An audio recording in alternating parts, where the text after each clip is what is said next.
Good evening. Tonight is a treat for me.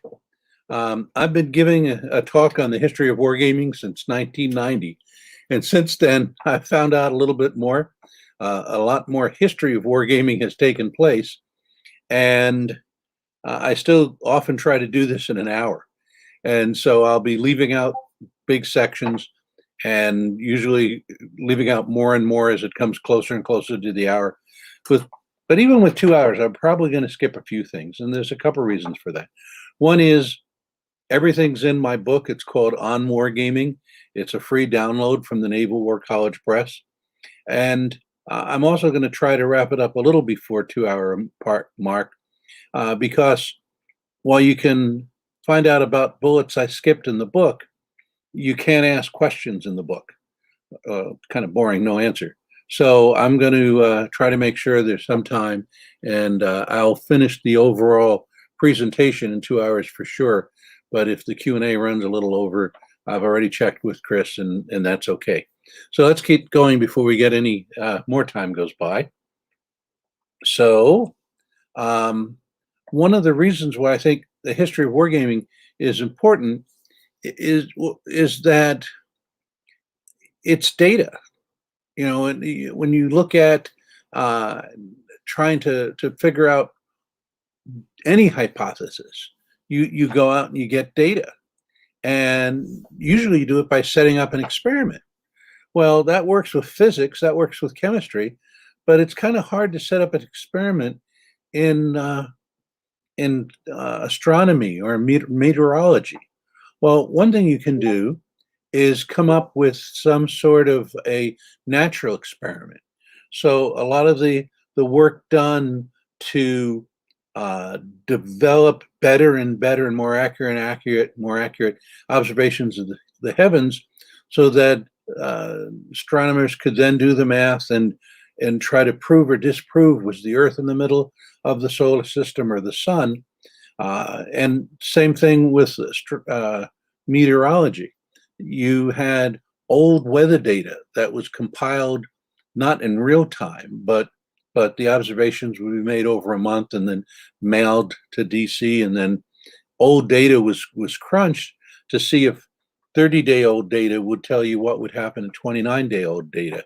And that was enough to convince Congress that maybe they need to be getting the information in real time so they could actually forecast the weather. Well, the data for wargaming is the history of wargaming. So how far back does this history go? Well, pretty far back. There's a gentleman by the name of James Burke did an absolutely fabulous series, PBS and BBC, called Connections, where he argues that nobody ever woke up and said, I want to invent the computer in the Middle Ages or any other time. They would wake up in the morning and say, gee, I'm really tired. I had to wait up until it was my turn to pray. I'm going to try to invent something that will wake me up just in time for my shift to go pray in the middle of the night. So somebody's praying continuously. And then that's going to lead to better fountains and decorative fountains. That's going to lead to something else. And then, several hundred years later, we'll have Pong. Well, it's a great series. And in the very first episode, he says, well, what's the first connection? And he argues that the first connection was the plow, because that allowed people to stop moving around higher population densities, so that an invention this guy did over here could actually transmit to that guy over there. Well, I really respect James Burke, but in all respect, I feel that the plow is probably not really the first connection. You had to do a lot of invention to get to the plow, like agriculture prior to the plow. To me, I think the first connection was language, because it enabled later connections. Well, if that's the first connection, how do you know when? How, language doesn't leave an archaeological evidence. Well, maybe it leaves indirect archaeological evidence, because around the same time when looking at human skeletons and things like that led some scientists to think maybe language was developing, You also find the first toys, small versions of adult tools and weapons, too small to be of practical use, but yet just right if you had language and you were trying to teach your children how to survive. And those were the only tools for thousands and thousands of years until the birth of civilization. Now, there's a number of contenders for the first city. Ur is one of the finalists. In the ruins of Ur, they found an early war game. And these war games were found in royal palaces, residence, and only there. And you wonder why. Well, you could say, well, the rulers had the leisure time, but I think it goes beyond that. If you're a hunter gatherer, you're going to use these toys to teach your kids how to be effective hunter gatherers. But if you're a king or an emperor pharaoh, you're going to use these early war games as abstract strategy games to teach your kids how to outthink the son of the pharaoh or the emperor or the king, one state over. And again, it's not just Ur. You see very early illustrations on temples in Egypt. You find written references to these things in very early places. In fact, in civilizations separated by thousands of miles and hundreds of years, you see abstract games being invented over and over again, or moving from one civilization to another. And if it was simple leisure, I don't think you saw that. These war games were filling a very important niche. And it's also not an accident that they were only found in the homes of the rulers. Now, there was one exception, and I think the exception actually strengthens my case, because these abstract games were played by commoners in ancient Greece, in the democracies, because in the democracies, the people had to figure out what was the best long-term policy. And so they needed to develop their brains for that type of downboard thinking also. Well, as we come closer to the modern age, we get closer and closer to the modern simulation type of war games. And one of the big advances is from this handsome gentleman, Frederick the Great. He uses to scale topographical maps to help him plan out his campaigns and allow him to outmaneuver and move more quickly than his adversaries. Then you have a gentleman by the name of Clark in England that uses physical 3D models of ships to figure out firing arcs and what types of formations would provide the most combat power against an adversary.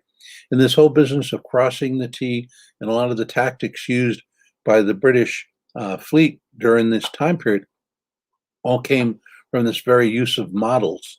But as far as what we'd think of as war games, you started seeing chess becoming less and less abstract, to where the chessboards had more types of pieces, where the chessboards actually started representing kind of terrain, and towards the end, an actual section of the earth, than today's Belgium, where a lot of the wars took place. And yet most historians feel these weren't yet modern wargaming. There's pretty good consensus that to have a real breakthrough, you need opportunity and motive. Well, the opportunity is coming around. You have advances in probability and statistics, advances in map making and chart making and all the rest. A lot of the ingredients that would go into modern wargaming, to really get wargaming to change the modern era, you also needed motive. And one of the people that provided that motive was this long-haired revolutionary by the name of Benjamin Franklin. He actually encouraged commoners to play chess. And it wasn't just Franklin. Voltaire in France was saying the same thing. Well, that was scandalous. I mean, if commoners started playing chess, where might that lead?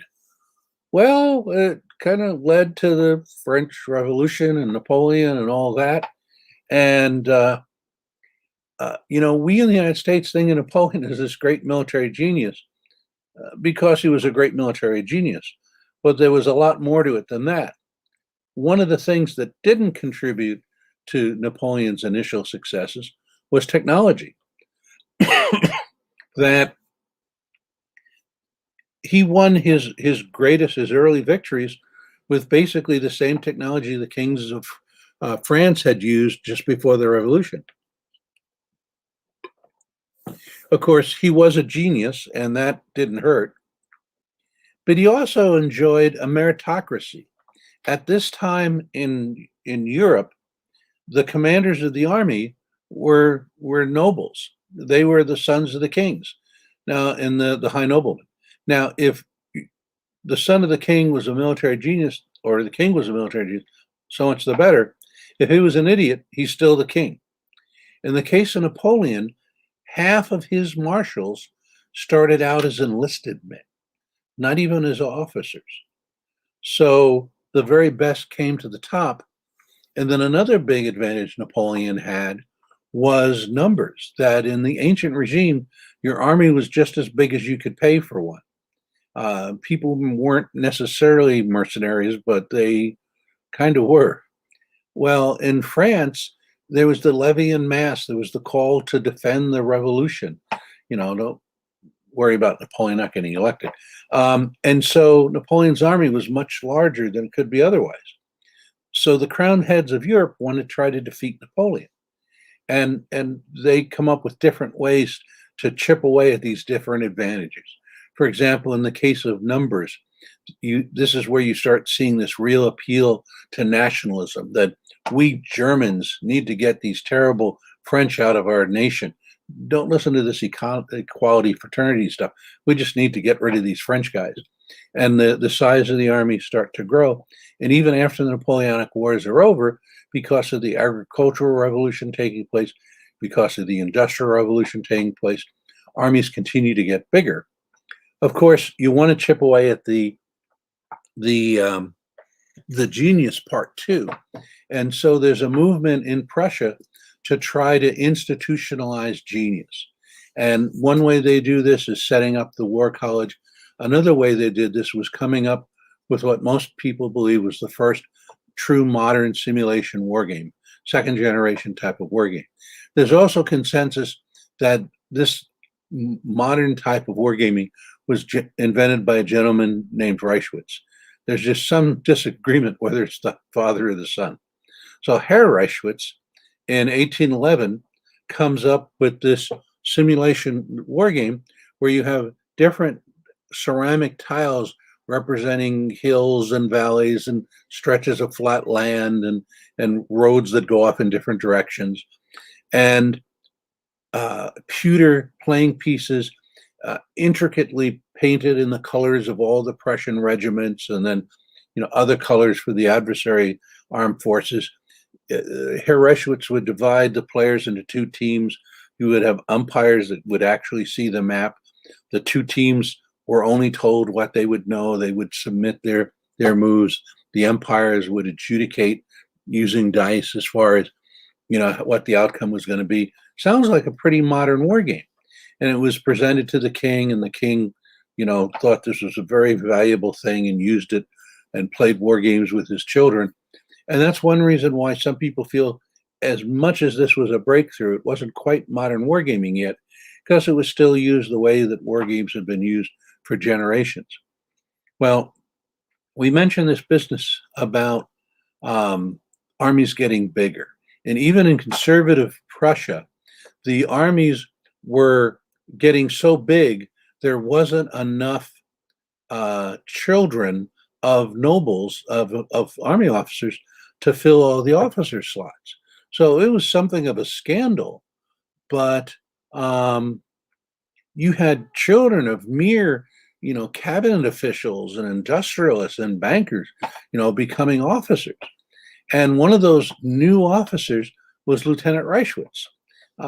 And he discovered something rather disconcerting, that the children of real officers had a head start, not just from favoritism, but they, as children, as teenagers, would often accompany their parents on campaign, It was almost like a guild being taught by your father about being an officer, and these children of the new rich didn't have that advantage growing up. But Hirschwitz knew about his dad's game, and he also knew the King of Prussia was kind of cheap, and he wouldn't build these very ceramic and pewter, very elaborate game systems for the rest of the army. So he rewrote his father's rules so that you could use any topographical map. And also, instead of these fine pewter pieces, he would have these wooden pieces that were red and white and blue and white. In other words, red and blue in wargaming goes all the way down back to Lieutenant Reichwitz. And they demonstrated this wargame to the chief of staff of the Prussian armed forces. And after initial skepticism, the chief throws his hands up and says, "This is not a game at all. This is training for war. I will recommend it to all the regiments, to the rest of the army." Well, he actually orders all the regiments to play a certain amount of wargaming each year. Reichwitz does get promoted to captain, but he's transferred to this garrison in the middle of nowhere. People don't like him because he's the terrible person that why they have to be playing these war games in what used to be their free time, and feeling isolated. Well, he kills himself. So many of us in the wargaming field sometimes get negative feedbacks for our war games. Just keep in mind it could be worse. Of course, not everybody hated wargaming, and there was this other captain who thought wargaming was really quite important. And this young captain founded a wargaming club in Mecklenburg.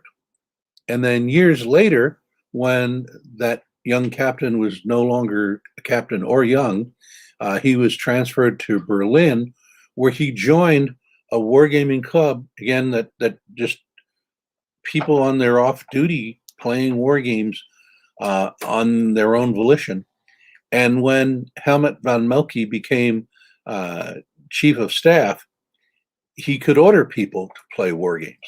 But he made a discovery that people have been discovering for a long time, and that is issuing an order and having the order carried out, not always the same thing. But Melke was pretty smart, and he understood how the Prussian army worked. Now, remember how we said that Napoleon had this meritocracy? Well, in the Prussian armed forces, if you wanted to become a general officer, your dad had to be king or maybe a high noble. Like I say, I've been giving this talk for years. In the early 90s, I gave this talk to a bunch of Saudi Arabians. And I was like, so anybody in the audience, their dad's one of the crown heads of, and I thought, oh my God, nobody raised your hand. Oh, and unfortunately, nobody did. But and so again, if you're watching this, unless your father back then was a nobleman, you're not going to make general unless you get accepted into this war college, graduate, and get accepted into the staff officer corps, because the staff officers were promoted as a meritocracy.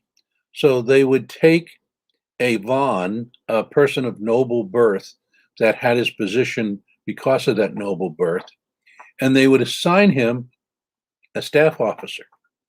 And they'd say, son, as crown prince, you have so many duties. Delegate as much as you can to your chief of staff. All the technical details like orders and doctrine and stuff like that. You take care of the important stuff. So unless your dad's royal, you're going to really want to go to the war college if you have any ambition of flag rank at all. Well, Melke put out a rule that said, in order for an application to the war college to be accepted, the package had to include a letter from the garrison commander evaluating how well the applicant did as the senior umpire on a garrison-wide war game. And since you could only have one senior umpire for a war game, every application sent in from that garrison there had to be a war game played. So Moki's no idiot. And then when the guys got to the War College, they continued to do a lot of wargaming. And it was a process that Moki developed himself called a staff ride. Now, those of us who are familiar with the United States Army know that their wonderful war college is located in Carlisle, Pennsylvania, just a short drive down to Gettysburg. And they do these things that they call staff rides, where they pile people into a bus and they go to the battlefield, and a historian comes on the bus and he talks to them as they drive around to different parts of the battlefield. That's not what Moki had in mind when he talked about a staff ride. So the first thing that Moki did was he would get everybody out of Berlin, out of where the war college was, as much of the general staff as he could spare, and then go to an actual invasion corridor of Prussia. And they'd go up to the top of a hill, and he would turn to the most junior officer there and say, okay, we expect the Austrians to be coming with this many troops in this direction. We have a garrison here, plus we could bring these reinforcements, so we have these troops in these locations. Lieutenant, tell me what we should do. And then he would look around and find the second most junior person and say, okay, Captain, tell us what we should do. And then he'd go to the third and the fourth most senior, all the way up the line. And when I have a live class, I ask them why that is, and I get different answers like, well, the young guy's probably going to be out of the box thinking, and Moki wanted to get fresh new ideas. And I'm sure that was part of it.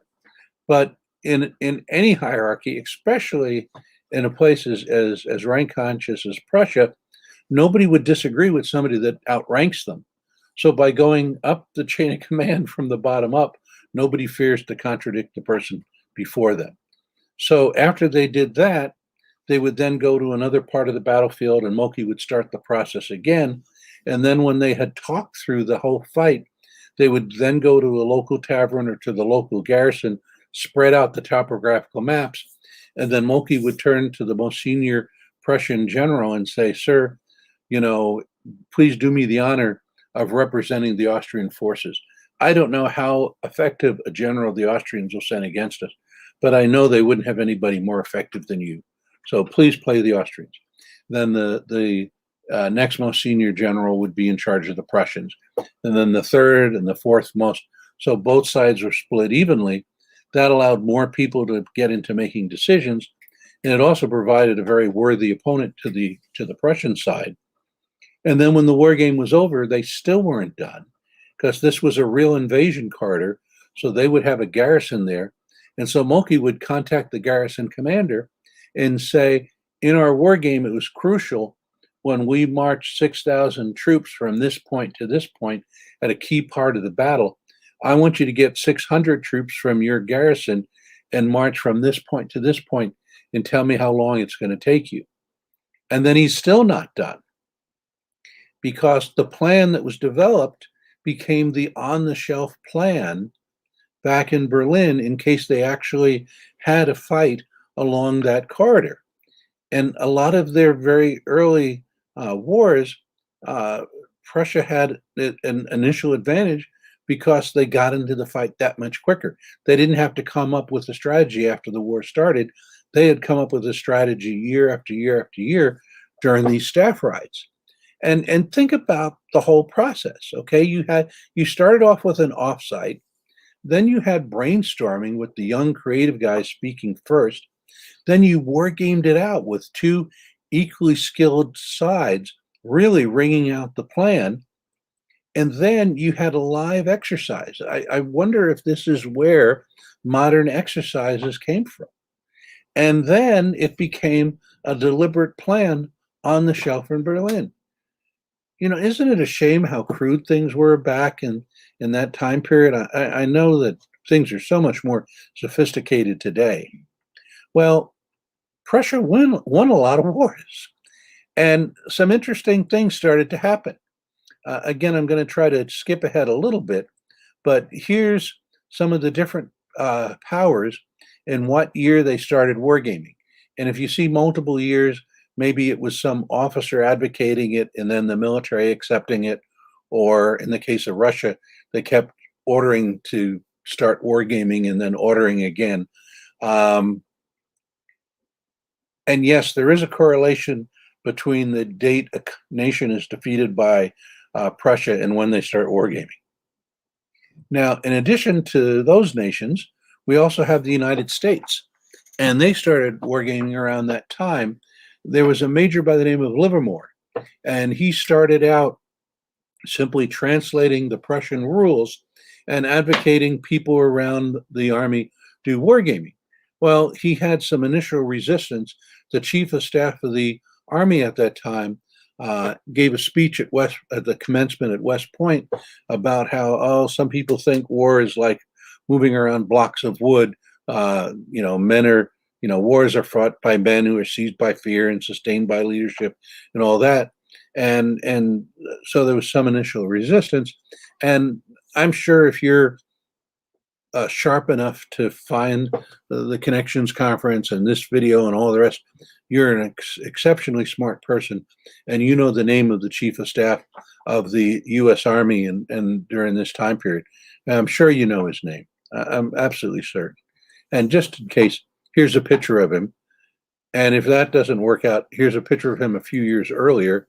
That's William Tecumseh Sherman. He was the chief of staff of the Army for years and years after the Civil War.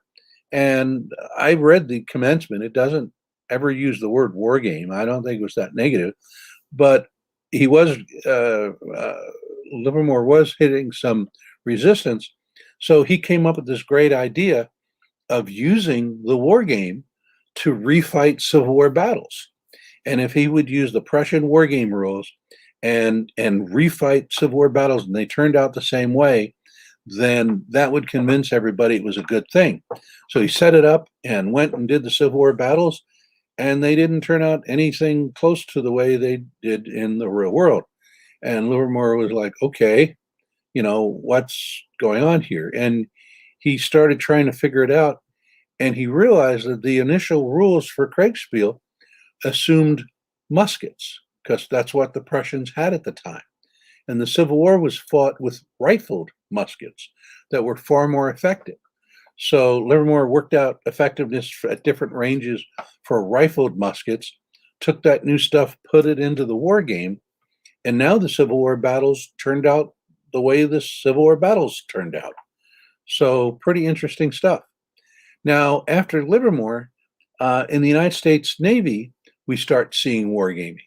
And here's a case where, I've known Larry Bond before he was rich and famous. He has this saying that I love. The main difference between fiction and nonfiction is fiction has to be plausible.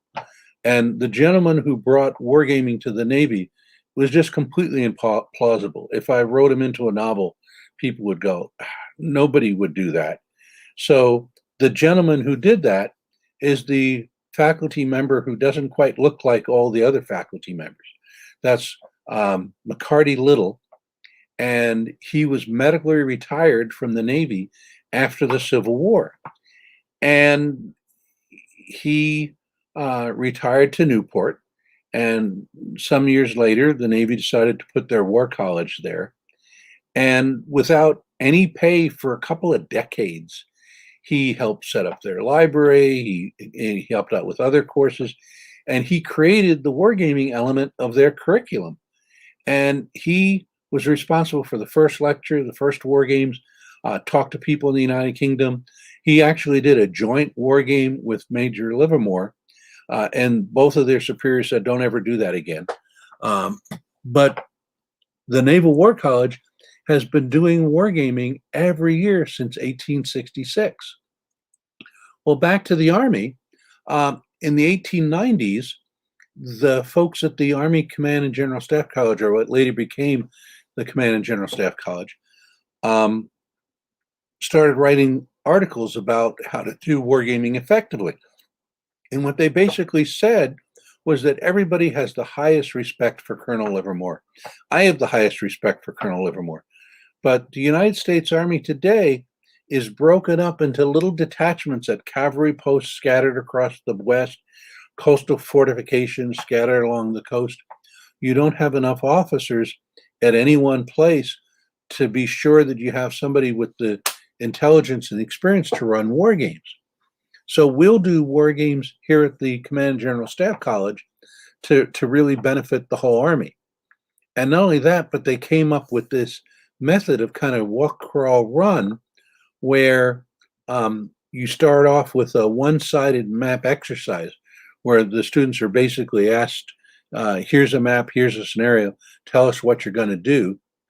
And then you would have a two-sided map exercise where the students were playing against each other, then a one-sided field exercise, that would map maneuver, one-sided field exercise, where again, the students were presented with a problem, and then they would have to deploy their section in the field to come up with an answer to the problem. And then a field maneuver where two groups of students were actually maneuvering against each other in the field. And I remember reading this and thinking, wow, that's really good, and what a building block approach. But nowhere in this building block approach did they teach the students how to actually conduct war games after their graduation, which I didn't think was a big deal at the time.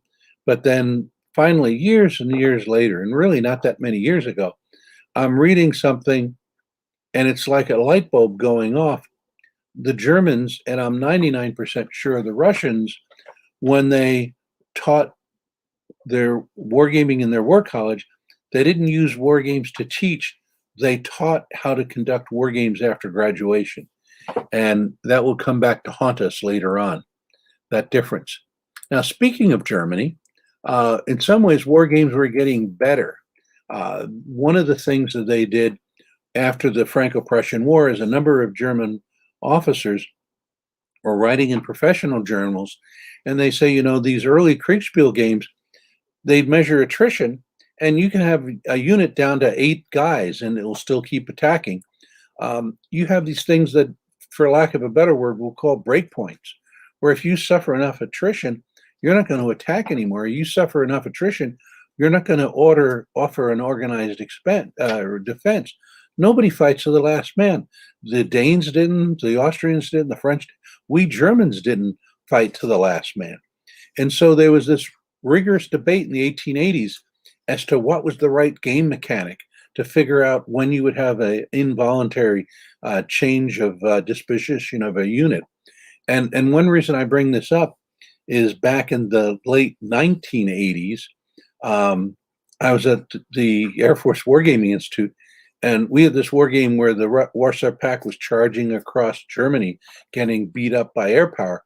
And there'd be Soviet units with, 8% effective, 7% effective, and they'd keep barreling on towards the Rhine.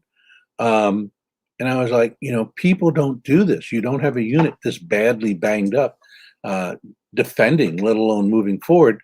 And I was told at the time by, by this PhD, well, Matt, theoretically, maybe sometime in the far future, if we daisy chain Cray computers, we may be able to figure out some way of determining when a unit might stop following orders and run away. But that's far beyond our capabilities today. And in the 1880s, the Germans weren't worried about it being beyond their capability. They were debating which technique was the best.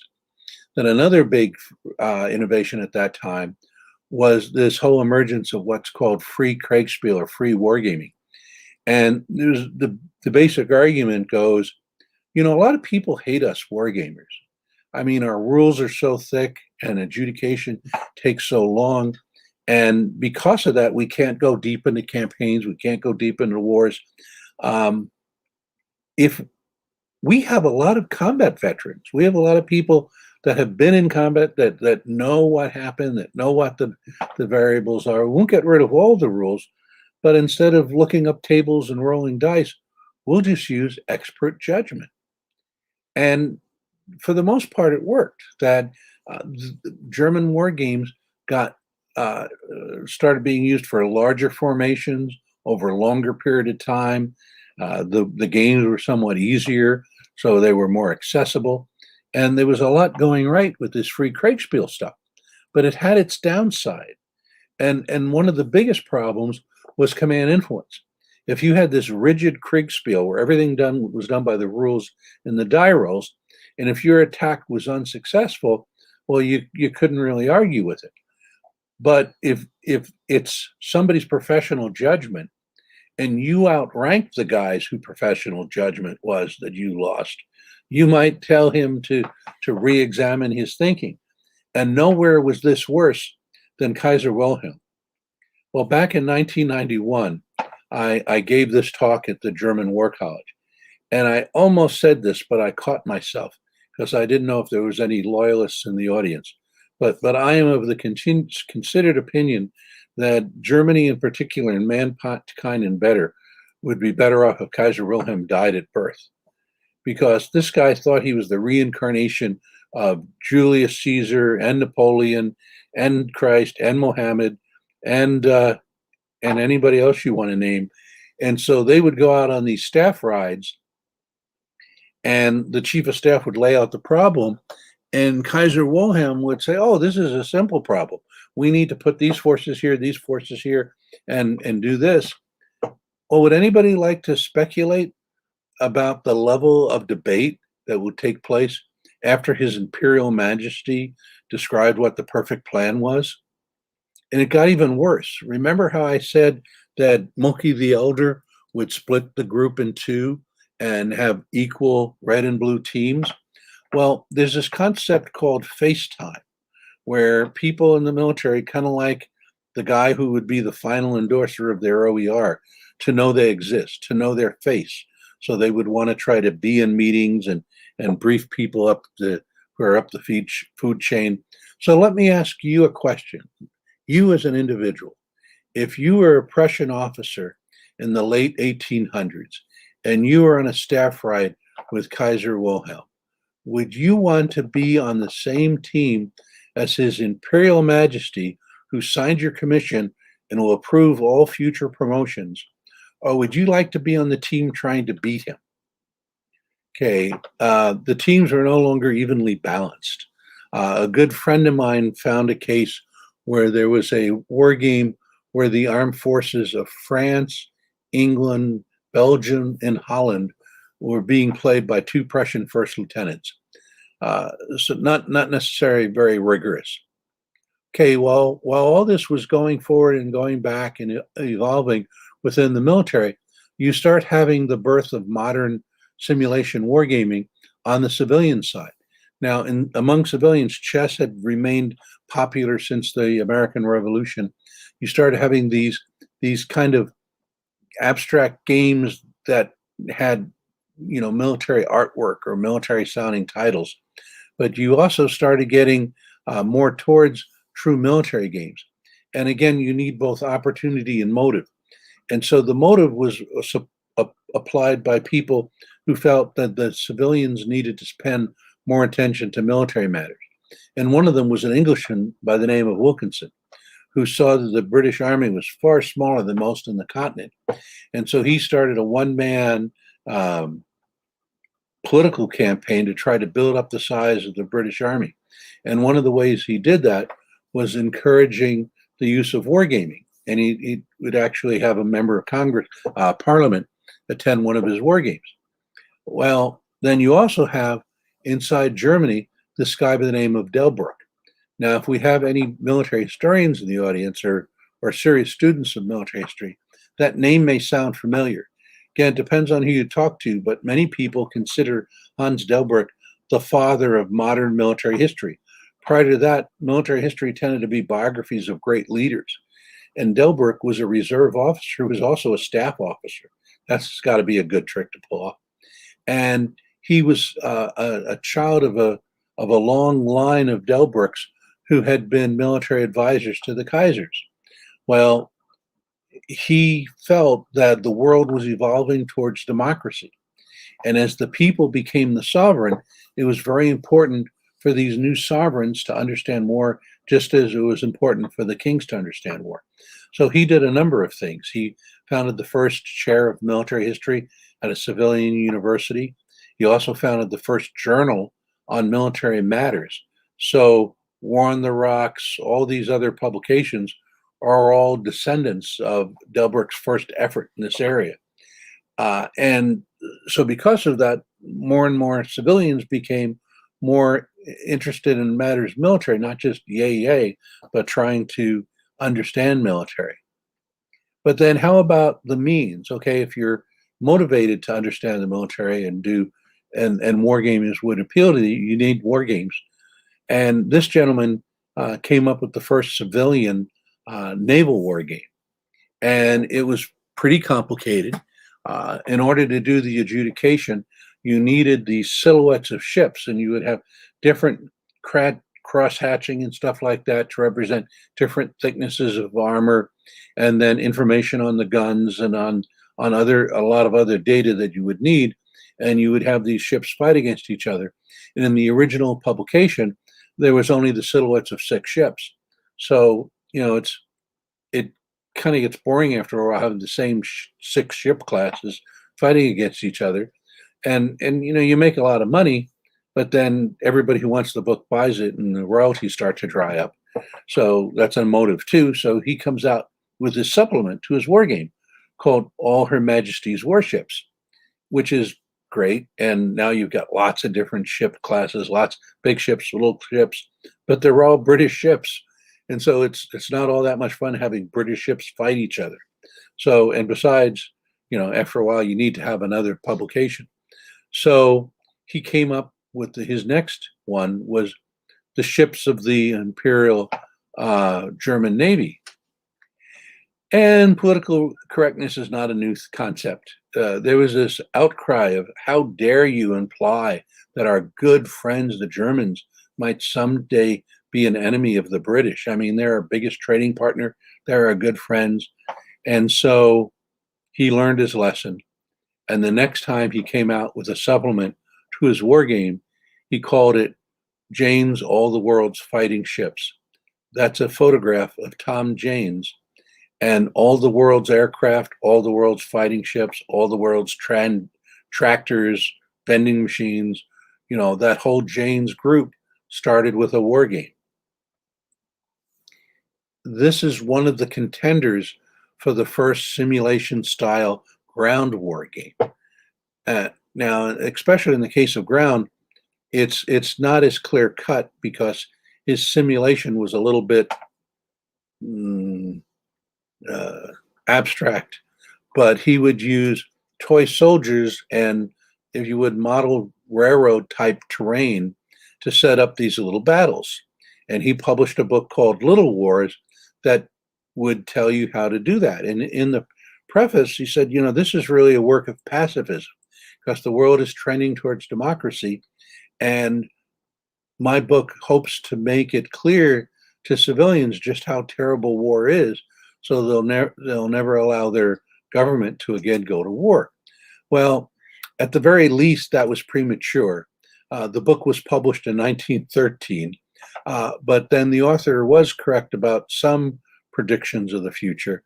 That's a self-portrait of the author in the lower left-hand corner, a gentleman by the name of H.G. Wells. And Wells had just 1 or 2 correct predictions to his credit. Now we get into wargaming in the Great War, and as far as pre-war wargaming, we have war games in 1905 that truly shaped the world. And one of those, let me go back. One of those was German, one was British. In the case of the German war game, Schlieffen was coming up on retirement, and he was attending his last staff ride. And in the staff ride, they were attacking the Russians first, and then once they defeated the Russians, they were going to then turn and come against the French. And so they beat the Russians. The army was getting trained back towards the French frontier. And while the army was gone, the French decided to move into Belgium. And so when the Germans came back, they hit the French inside Belgium, pushed them back, got to the French border and kept moving because France didn't have any forts along their border with Belgium, and kept going and surrounded the French army and destroyed it. And the British had no time to get into the fight after they violated Dutch and Belgian neutrality and all the rest. And Schlieffen thought that was great. In fact, he thought, why go after Russia first? Why wait for France to invade Belgium? What if they don't? Let's just start the war with going through Holland and Belgium and sweeping around behind the French. And knowing that history really cleared up something in my mind, because all years before the war, Schlieffen kept advocating for his plan. Well, he had been the chief of staff. Why didn't he just make it the plan? And it was because he came up with it too close to retirement. Also in 1905, Wilkinson, remember him? He did a war game. And in his war game, also in 1905, the Germans went into Belgium and came around behind the French and crushed them before the British could get to the continent. And the Brits didn't like that outcome nearly as well as the Germans did. So they went back and they redid their mobilization planning, and they redid their cross-channel planning, and they did some informal staff talks with the French. And again, anyone who's a student of World War I knows that one reason the Battle of the Marne turned out the way it did was the British Expeditionary Force was there before the Germans expected them, before the French expected them, and they were the wrong place at the right time, and did a lot to throw off the whole German plan. And they would not have been there as fast as they were if it wasn't for the 1905 war game. Okay, now we also have a lot of controversy about Moky the Younger, that a number of German officers after World War I said it was all Moky's fault. He ruined Schlieffen's perfect plan. Schlieffen's plan was perfect, but just Moky messed with it, and so it's his fault. Well, first of all, Moky was not in charge. He was the chief of staff. It was that great military genius, Kaiser Wilhelm. And second, as chief of staff, Moky's trying to make sure that war games are accurate and rigorous and everything else. So the Moky the Younger did a lot of good things. He talked to Kaiser Wilhelm and he said, sire, your people love you. Have you ever noticed that whichever side you're in charge of always wins? You're welcome to come to the staff rides, but could you talk about sex and religion and politics and stuff like that, and just not voice an opinion about military matters, just so we get these young guys to be able to start doing more? And Kaiser Wilhelm agreed. And then Moky's looking at the war games, and they don't have any machine guns. So he talks to his staff, and they say, machine guns been around for a couple of decades now. Why aren't they in the war games? Says, well, they haven't been used in a war, and so we're not really sure what the numbers are. So rather than get it wrong, we decided to leave it out altogether. And Moky said, wrong answer. Get some attachés, send them out to the Far East. The Japanese and the Russians are shooting at each other. They both have some machine guns. Get your data there. We're going to have them in our war games. And so when World War I starts, the Germans have more machine guns that are better organized and better utilized than anyone else, because they had been wargaming how to use this new technology before the war game ever started. And then finally, just before the war started, Moky's looking at the annual staff ride, and he's like, this last year's staff ride, we crushed the French, and we had that wheel going that far. Wouldn't we be running out of stuff? Shouldn't we be including logistics in the war game? And he was told by his staff that including logistics in a war game like that would just be too hard.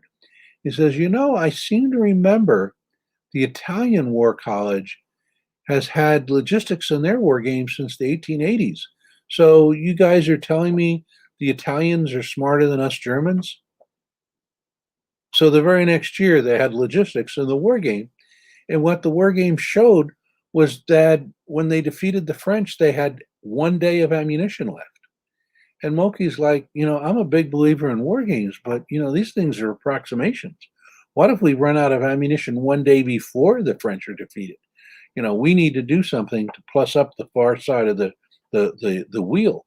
So Germany creates the first motorized unit of any armed force anywhere in the world. Not a panzer division, not a panzer grenadier division, but 2 ammunition supply battalions. So Moltke does a lot of things right. Okay, then we get to 1914, and we have one of my favorite anecdotes, and it's basically there's a debate, and we talked in the very beginning about proving hypotheses or disproving hypotheses. One of the things you hear a lot is war games don't predict the future. War games can't predict the future. War games don't give you the answer. They raise questions, but they don't predict anything. Now, tongue in cheek, I like to say every war game always predicts the future, and several times a century they're spot on. But in all seriousness, if you look back through history, you'll find a number of cases where, and the reason people say this is there's a lot of charlatans out there, a lot of people trying to sell soap. A lot of people says, buy my product because we did a war game and it was just so great. Well, in 1940, the French went to the Russians prior to World War I, and they said, we think we figured out what the German war plan is. They're going to crush us French, and then they're going to turn their army against you. And if we're already out of the war, they're going to have the strength to defeat you. So you need to pull off some of their strength before they can defeat us to keep us in the war, and that way, in the end, we'll win.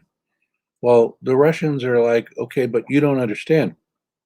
You may think we have this huge army, and we have lots and lots of armies, but for economic reasons and a lot of reasons, we only have 2 armies with truly modern equipment. And so the French say, so attack with those 2 armies. And so in January of 1914, the 2 armies designated to attack East Prussia do a war game with the actual commanders that would command them in war. And in the war game, the 2 divisions get to the Prussian border, one before the other. As they get into Prussia, they separate further. They get to this area where there's a lot of lakes, which makes communications between the army even harder. The guys playing the Germans put a light screening force against the Russian army to the north, focus most of their combat power against the Russian army to the south, and utterly destroy it near this village called Tannenberg. One of the most decisive battles of the World War I, one of the most lopsided battles of World War I. And some people that don't really know, hi kitty cat, that don't have a deep understanding are like, well, Russia has lots and lots of armies. How could this defeat be that bad? But they lost almost half of their modern equipment. And so, and with the Turks in the war and the difficulties getting supplies to them, that was never made up. So a defeat that didn't have to happen.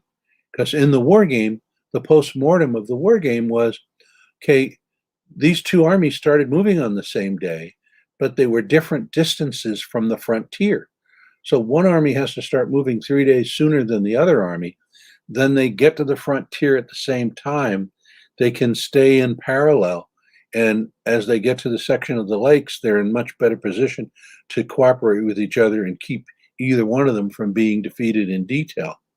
But the Russian generals just blew it off because, after all, it was only a war game.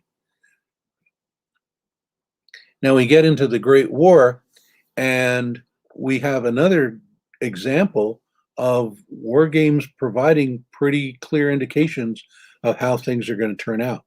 Okay, the German army would always war game their big offensives before they took place.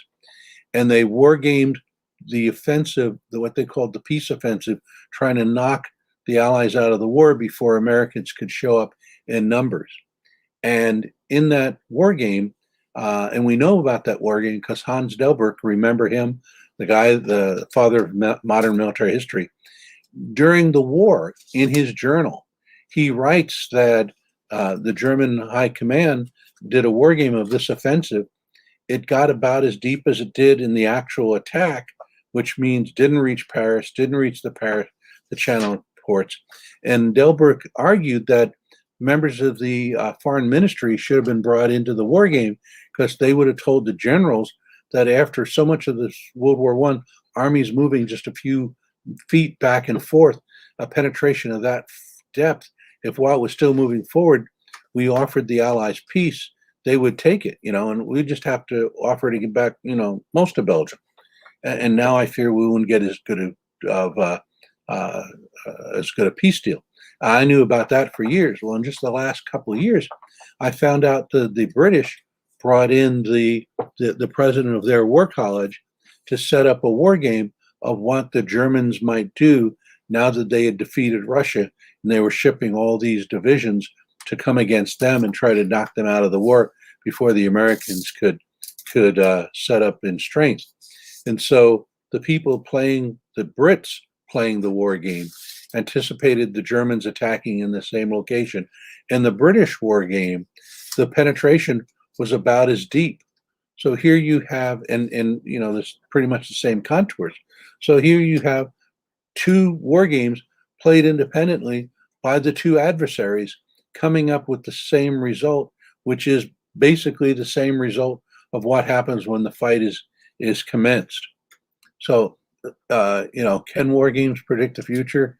Well, the argument's been made, broken clocks are right twice a day, and certainly war games are not proof positive, but they also shouldn't be just dismissed. Now, when we get to the interwar period, Germany is doing some really innovative stuff. And part of that is just out of desperation. The Treaty of Versailles makes Germany really, really weak. And during the Weimar period, they're worried about getting conquered by Poland. And since they don't have the military strength to stand, they start looking at using what today we would call other elements of national power. So they would bring in the Krupp family and say, how long would it take you to spin up production? And they would bring in the diplomats. This is also the first case I've seen where they would bring in the military attaches and say, hey, Fritz, you've had this hardship assignment in Paris for the last couple of years, having to put up with that terrible French cooking, that worse French wine. We're going to do you a favor. We're going to call you back to Berlin so you can get a decent meal. But while you're here, we want you to play in this war game, and we want you to play as close as you can to the way the actual French would play. So you know them as an attaché, you know the thinking of their higher headquarters, what their doctrine is, it's what you're supposed to study. Obviously try to win, the French try to win, but try to win the way that would anticipate the French trying to win. That's the first time anywhere I've seen someone consciously trying to play red as they would.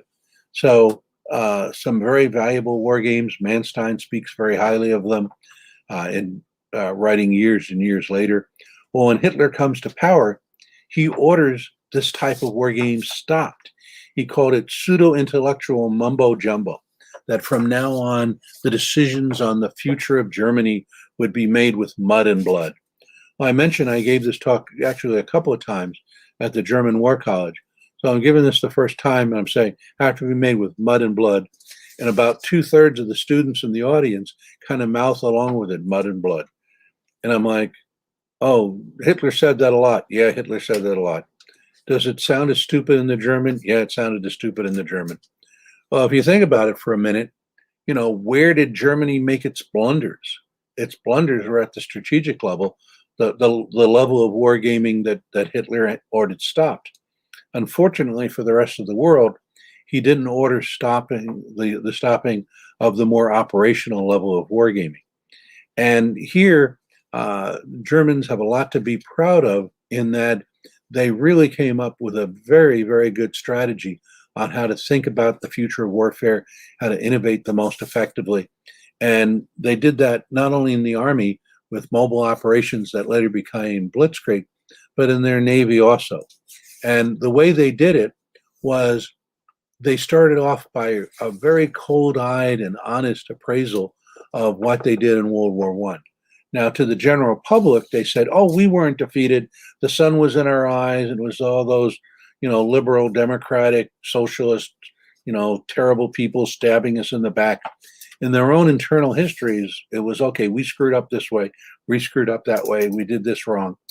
Then even fairly junior officers were encouraged to come up with different theories about what might work, given what they knew about the history and current technology and everything else.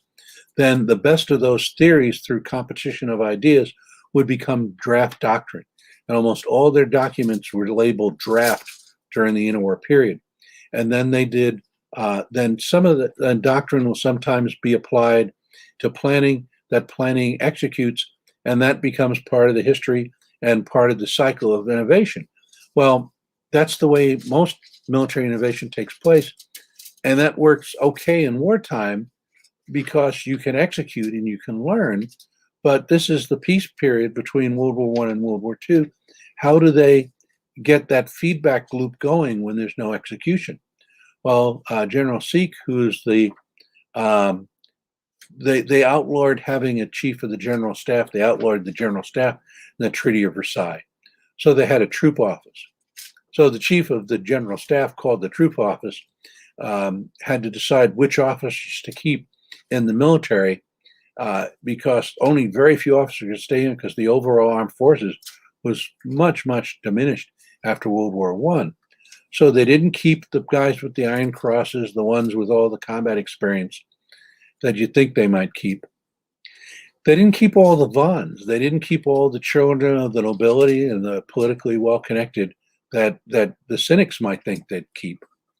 They kept the general staff officers. And because this armed force was so much smaller, you had colonels serving as lieutenant, you had generals serving as lieutenant colonels, you had colonels serving as captains right after the war, because that was what the ranks got broken down to. And as general staff officers, 100% of the graduates of War College knew how to wargame. And up through World War One, it was mainly the Corps level and above. Well, now these guys that used to be the chief of staff of the Corps are now a company commander, and they're adapting wargaming, coming up with new types of wargaming, playing at a much lower level, and they're taking these plans and they're applying them, both war games on maps and also field exercises, and coming up with what works and providing that feedback by substituting war games to actually military execution. And so, particularly in the case of Wolfpack tactics, you have the Navy getting a little bit better in 1922 than they were in 21, a little bit better in 25 than 24, getting better and better and better against the British anti-submarine doctrine. And in Britain, the doctrine is staying pretty well static from World War One to the present. One of the things the British weren't too worried about initially was the German submarines, because Germans didn't have any submarines to move the technology forward for much of the interwar period. And the British had this thing called NASDAQ, which we call sonar. But the German, a little bit better every year, a little bit better, a little bit better. Every one of these cycles of war games had much better methods of fighting initially in the war. And you'll hear how Brits used war games to kind of turn that around too. Anyway, so in the interwar period, you also have wargaming going on in the U.S. And this is the period in the U.S. Navy that they thump their chests and they're like so proud of, and very rightly so. The interwar period wargaming showed tremendous growth and sophistication itself, had a huge impact on World War II.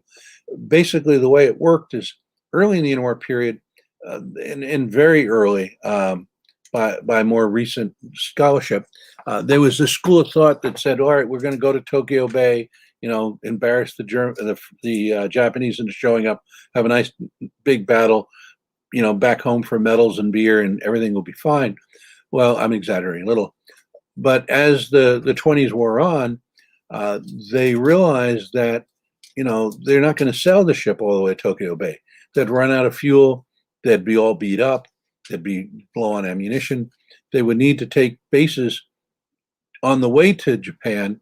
And so they'd have to, but those now belong to the Japanese. They were given them after World War One. So we'd have to get the Marines to do amphibious attack. Could the Marines do that? I mean, they were the guys that would be the captain's police force that would go up in the rigging and try to pick off people during the age of sail. Could they do amphibious? And then we'd need to replenish underway. Could we do that? And as we'd capture these islands from the Japanese, we'd need runways and docks, and that's in a combat zone. Would we actually establish military units to do that? So people talk about the circular formation of ships and some of the evolution of how they're going to fight. Hi, kitty cat.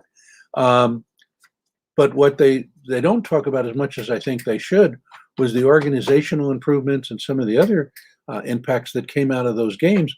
And then there was a secondary effect in that it identified to the Marines the need to develop their ability to do amphibious warfare.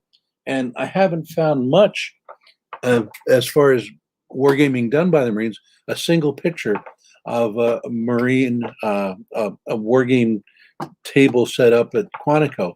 But they also, like the Germans, started with history and debate and all the rest and went through a whole cycle. So I think I have enough evidence to say they did wargaming to themselves, but it was definitely not just wargaming. So, a lot to be proud of. In the case of the Army, right after World War One, the Army was doing kind of what was developed at Fort Leavenworth to educate the students would be used in an annual cycle to educate the Army overall. So you would have early in the cycle small map exercises, and then field exercises, and then map maneuvers and field maneuvers, just like in Corps Band General Staff College. But even during the 20s, World War I was very unpopular. People felt we were tricked.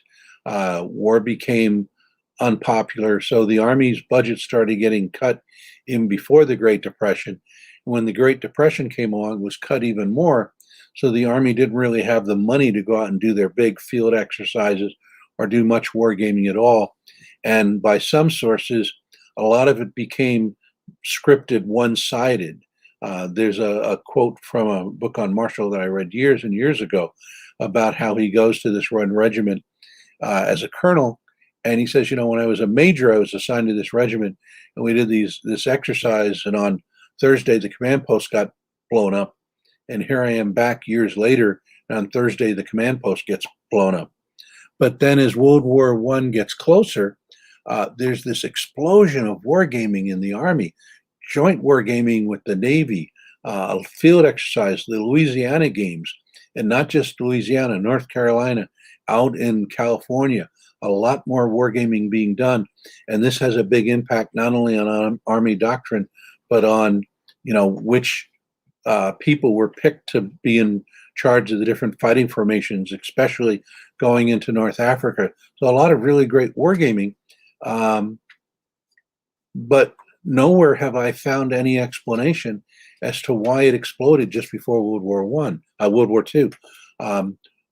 Now Marshall becomes chief of staff, and Marshall was a big advocate of war games his whole career. So maybe that was it. Maybe it was World War II was approaching, and people just naturally started to do more wargaming, or maybe the armies had the budget to do the wargaming they had wanted to do all along for whatever reason. And you have like the archives have different boxes, and you can physically see, looking at the shelves, boxes and boxes on war games, right up before the war, and then, hardly anything, going back further. Now, the case of the Air Corps is kind of a false dawn. just as the Army had a school for their infantry and a school for their cavalry and a school for their artillery, they had a school for their air folks down at Maxwell Field in Alabama. And this book and this lecture started out a work on my master's thesis on the history of wargaming. And of course, as an Air Force guy, I would want to find stuff at Air Corps Tactical School. So I went through the archives and couldn't find any reference to any wargaming whatsoever. And I was rushed. I only had a couple hours to look, but I had to get my thesis turned in.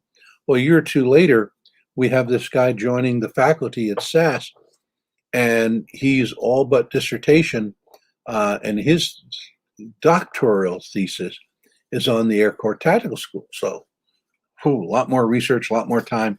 So I asked him about it, and he says, well, yeah, there was a war game, and it was run from like 1922 to 1932, 1929, 1932, designed, developed, put on by this one captain. And it was an air-sea-land war game with basing infrastructure and supply and all this stuff. And I remember it because the students criticized it while they were taking the course. It was too slow and too cumbersome and too complicated. But at the end of course critique, more people rated it as the most valuable course than any one other course. It didn't get a majority, but it got more votes for best than any other one. And I'm like, wow, that's really cool. I wish I had put that in my thesis. I don't suppose someday I'm going to do this book. I'm going to mention it. So you don't happen to remember the name of the captain. Well, the poor guy is trying desperately not to grin. Says, oh, I'm sure you've never heard of his name. Guy by the name of Captain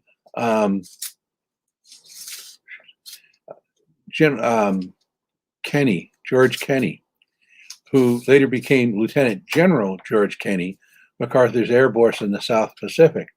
Well, I asked him, okay, what happened when the captain left? He says, no other faculty member was willing to take over the course. It was just too complicated. So they just dropped wargaming. And then years later, I found out from Colonel Meilinger, the dean of SAS, that he was doing research into the Air Corps Tactical School. And just before World War II, there was a push Army-wide to do more wargaming in the schools. And so they were working on doing a war game, but the faculty could never agree among themselves just how effective aircraft was against different target sets.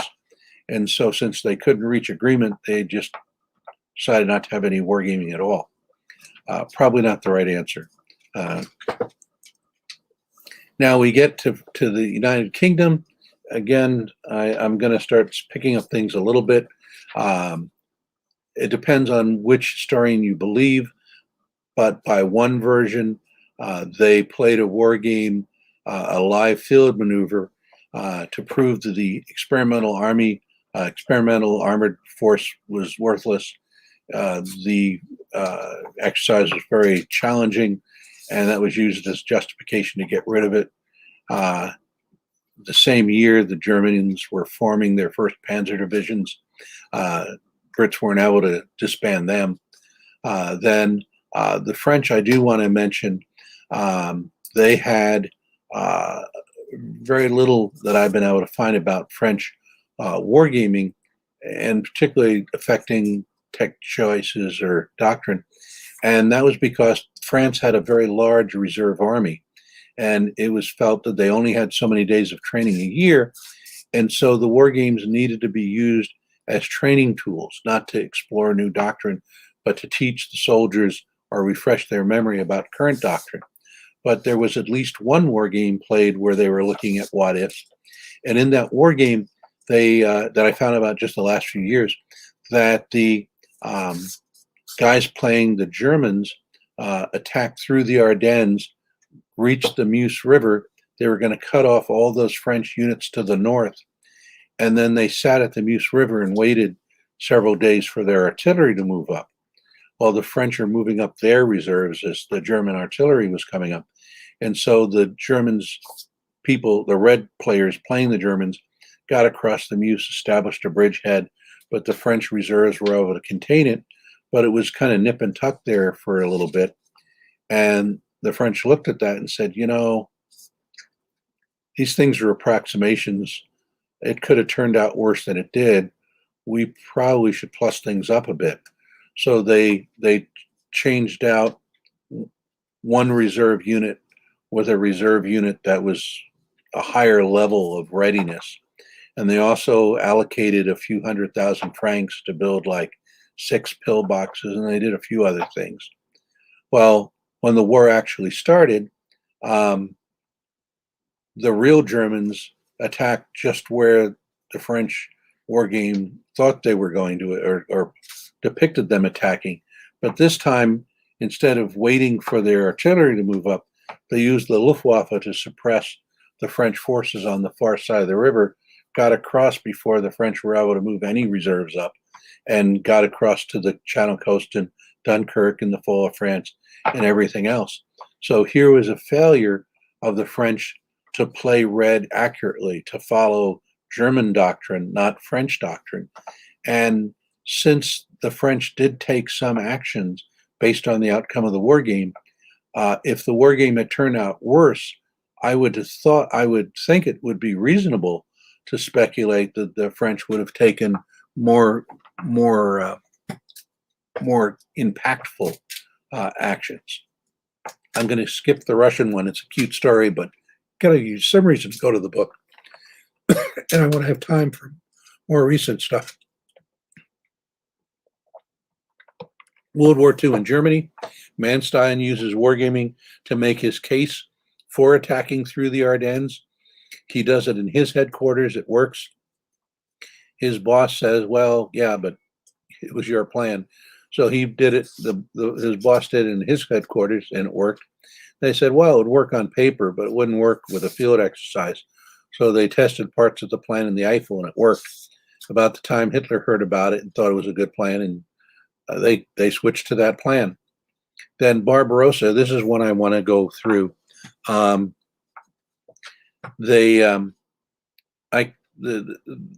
Germans were interviewed after the war.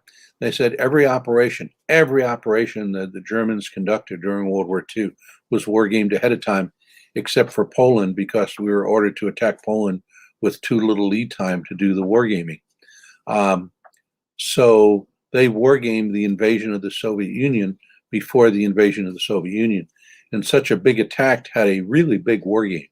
It actually had a name. It was called Operation Otto. And in Operation Otto, they brought in all the staffs and all the staff officers, and they played it out for a week. And it got to be Friday, and they were deep inside the Soviet Union, and they were doing very well, but they weren't anywhere near the end of the war game. This had happened before. They just, noted where they were, decided we're going to have to get back together again. So, they all had train tickets back to their units. So a month or more later, they found a good date for everybody, brought them all back together, ran the war game for another week. They were now far deeper in the Soviet Union. They were doing even better. But they still hadn't taken Moscow. They still hadn't taken Leningrad. The war was clearly not over. And they're like, this has never happened before. We've never had to reassemble twice. Well, I guess we reassemble again. So they found a date, and of course it takes a while to make sure everybody's available, and they bring them back together a third time. And now they're at the gates of Moscow. They have Leningrad surrounded on 3 sides. They're deep into the Ukraine, but the war's not over yet. And they've wargamed through to about 15 November, and they've destroyed so many Russian divisions and so many Russian aircraft, and they're so deep into the Soviet Union. They're like, okay, we've won. If we're at this point, 15th of November, we will have won. And besides, the real invasion is coming up in a few weeks. We don't have time to get back together again. Well, it's very interesting to compare the real invasion to Operation Otto. The real plot of the front lines on the 15th of November kind of zigzags across the two, where here it's further and here it's not as far. But it's, as far as miles taken, it's probably in the right ballpark. As far as Russian divisions destroyed, the Germans destroyed more Russian divisions than were destroyed in Operation Otto. But there were two big problems with Operation Otto. One big problem was the Russians had way more divisions in the real war left on the 15th of November than they did in the war game. And that's because the Germans, when they set up the war game, didn't allow for the Russians creating new divisions after the war began. The other big problem was the war game ended on 15 November. Now, what happens in the Soviet Union around that time of year? Oh, yeah, winter. And that changed everything. And actually seeing that change in the war game and having the generals cope with that change and having the adjudicators try to figure out exactly what the impact was. You know, there's memoirs of different German generals writing how, as it got closer and closer to winter, there were more and more frantic requests for winter equipment. If that had all been anticipated, just like the U.S. Navy anticipated the need for CBs and for underway replenishment and all the rest, that was anticipated further in advance, it would be reasonable to assume that the Germans would have made better preparations for it. So I like to make sure I tell this story because so many of our war games go 3 days into a campaign. You know, they want them to be rigorous, they want them to be detailed, they want them to be accurate, all good things, but all that level of detail means you're not going very deep into a campaign. And here the Germans go to the 15th of November and it's not deep enough. Now, the next one I'm going to skip, even though it's one of the better stories. When we get into the Q&A, so you have two choices. One, you can read the book, it's in the book, or when we get to the Q&A, if you want to go back and go to one of the ones I missed, just ask. We'll only cover those then that get an ask. Now, in the case of Japan, the Total War Research Institute plays out World War II, and Japan wins. And they win by never attacking the United States. They go and they take the oil away from the Dutch. Dutch are kind of preoccupied. They're occupied by the Germans at this point. And so there's many contributing factors to why the Japanese went to war. This was one of them. Well, they decided to go to war. They turned the planning over to the military. The military decided, you know, we are going to attack the United States.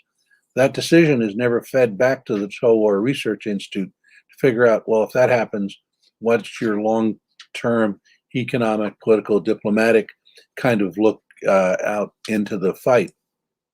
Then they also do wargaming kind of almost as rehearsals where they have mock-ups of the ships.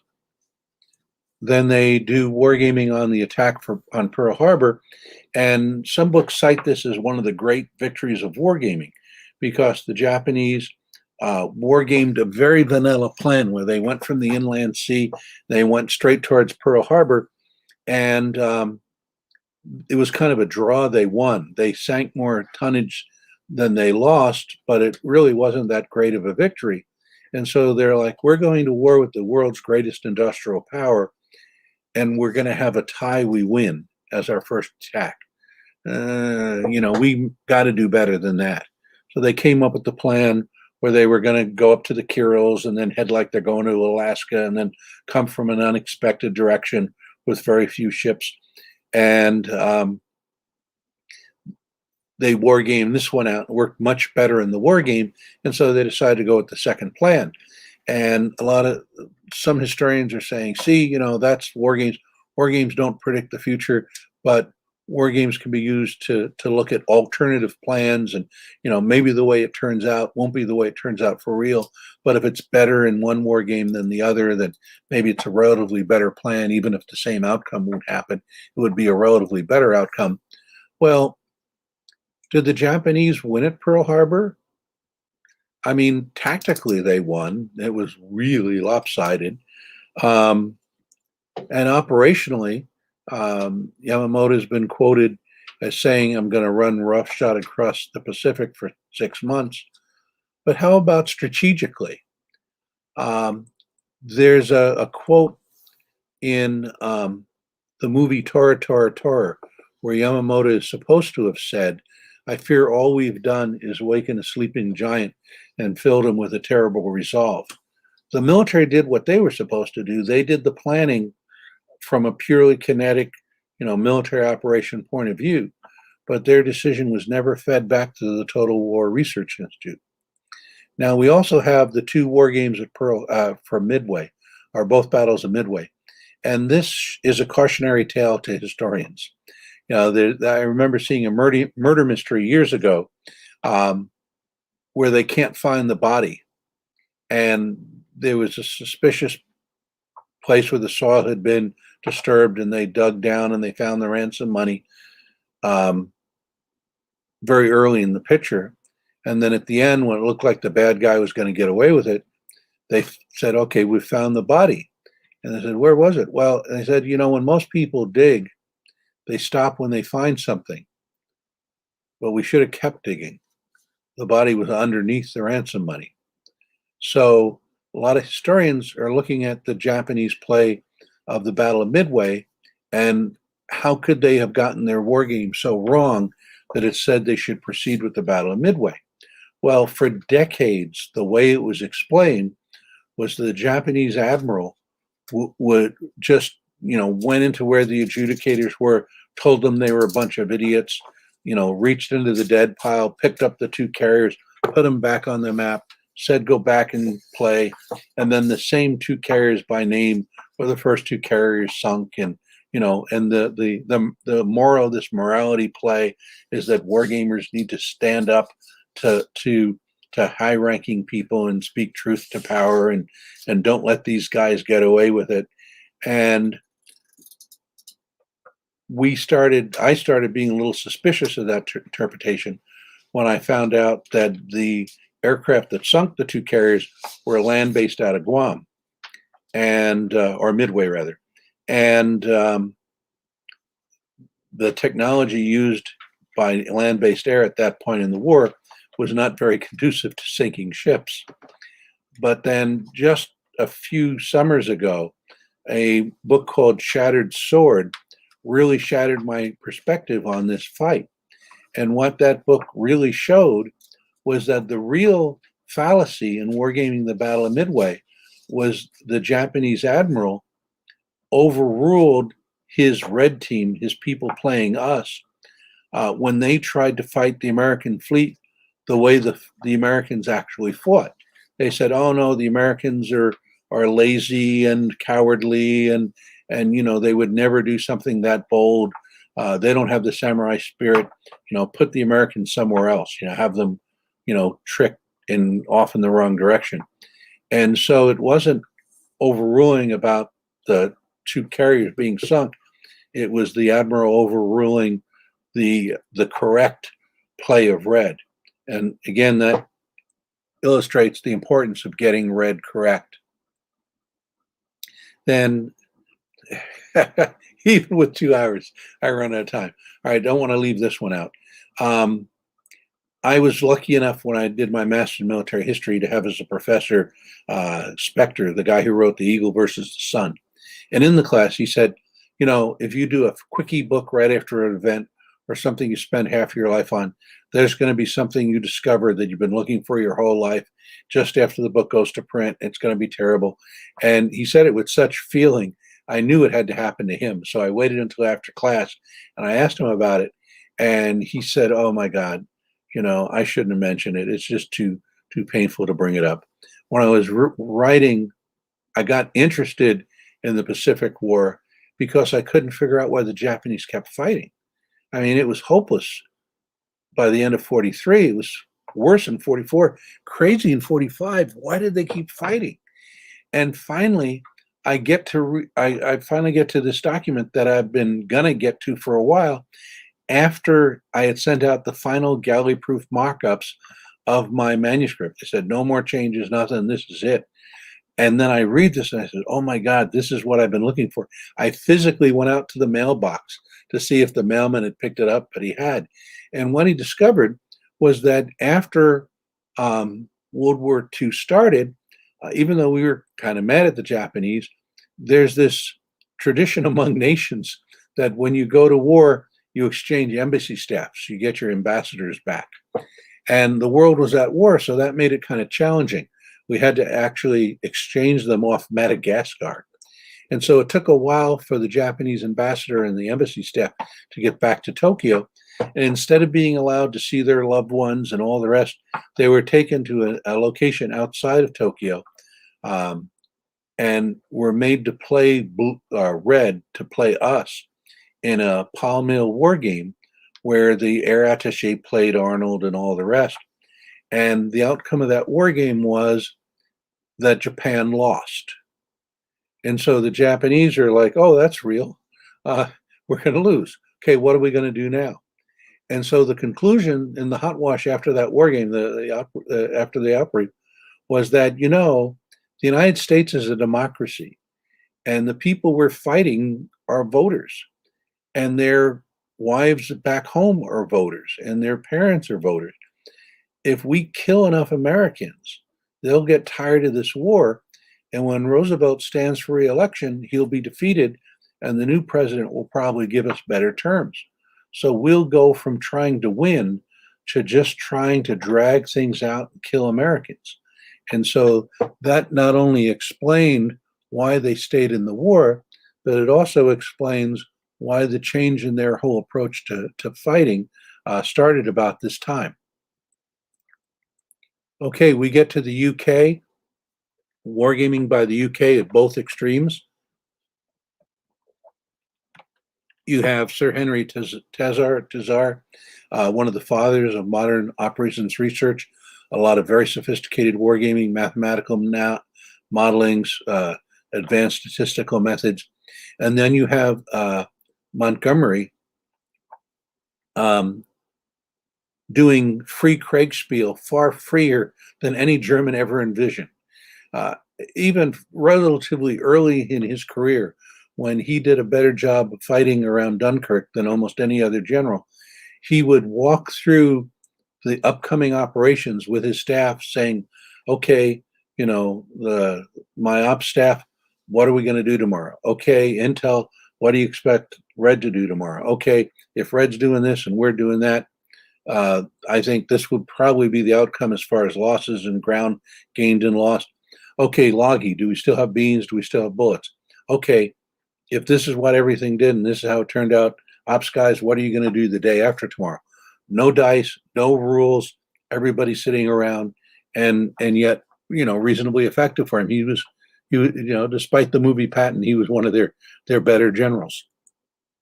Okay, so we get to the US, and just very quickly, not finding something is not necessarily proof it isn't there, but I've looked a lot to try to find cases of the US Army wargaming during World War II. And I found a sentence in a book about Hodges' First Army. He had a lieutenant colonel who was on faculty at the Command and General Staff College doing wargaming for him before his operations. And I'm like, oh yeah, that makes sense. The Army didn't teach people how to do war games, but the faculty had to know to put them on. So here's this former faculty member, and Hodges is putting him to good use. The Germans illustrated it's really helpful to have people that know how to do wargaming to do things ahead of time. U.S. Army relying on randomly getting a faculty member here and there, very much missed. Of course, the Army Air Forces, I found nothing on wargaming. And if you look at the aspects of air power as far as target selection goes, early on, we picked all the wrong targets. We did a lot of things wrong early on. We figured it out through combat. If we could have figured it out through wargaming, we might have been more effective earlier. The Marines did wargaming all throughout the war. They had one landing that the difference between the outcome and the wargame was so close it was described as eerie. Then the Japanese changed their doctrine and their whole approach, and the next wargame was way off. So again, You know, if you have the same guys playing red that did a good job last time, but red changes its doctrine and doesn't bother to tell us, the outcomes are going to be way off. And then the Navy, again, the success of the wargaming on so many levels. There are anecdotal evidence of captains talking to each other, like, "Hey, weren't we here, 12 years ago, commanding these same types of ships in a war game in this location?" Um, and all that was learned. So lots of very important wargaming, and yet at the end of World War II, wargaming just about goes away in the United States. And there's a lot of reasons for this. One, it's people felt that the bomb made war obsolete. Then you also have, uh, I think, partially for that reason, a decline of study of war in the war colleges. The Army War College is disbanded for a couple of years. The Air Force War College, I'm looking through it, the catalogs of that period, and not finding wargaming. A good friend of mine went through the Naval War College catalogs and is finding, very, very, very little wargaming. Then you have this rise of the efficient DoD, that if we're going to deter people because of nuclear weapons, then we need to be efficient, because all we need is a certain number of nuclear weapons, and if we can be efficient, they'll cost less. So why do we need to study this irrelevant, war stuff? And then even the case of the Korean War, there was a feeling among so many people that Korea was a mistake and we're never going to do that again. So it really goes into an eclipse in the late 40s and very early 50s. Well, things start to turn around. They start to turn around for a bunch of reasons. I think part of that was a letter to the president of the Naval War College about just how important wargaming was to our victory in the Pacific. And not only did the letter itself make a very convincing case, admitting one oversight that wasn't 100% oversight, but anyway, but the name of the person writing the letter, I think, had something of an impact too. Fleet Admiral Chester Nimitz is as close as an apostle as you can get in any military service, so that had to carry some weight.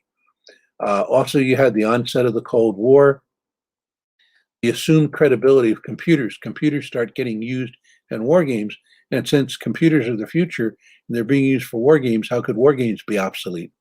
Then the prestige of operations research. Very appropriately, the ops research guys get a lot of the credit for our victory over the submarines and the Battle of the Atlantic. Other people's contributions haven't been declassified up to this point. So what credit they get, they richly deserve, but they're not sharing it as much at this point. And operations research guys are doing a lot of wargaming. So how could it be obsolete?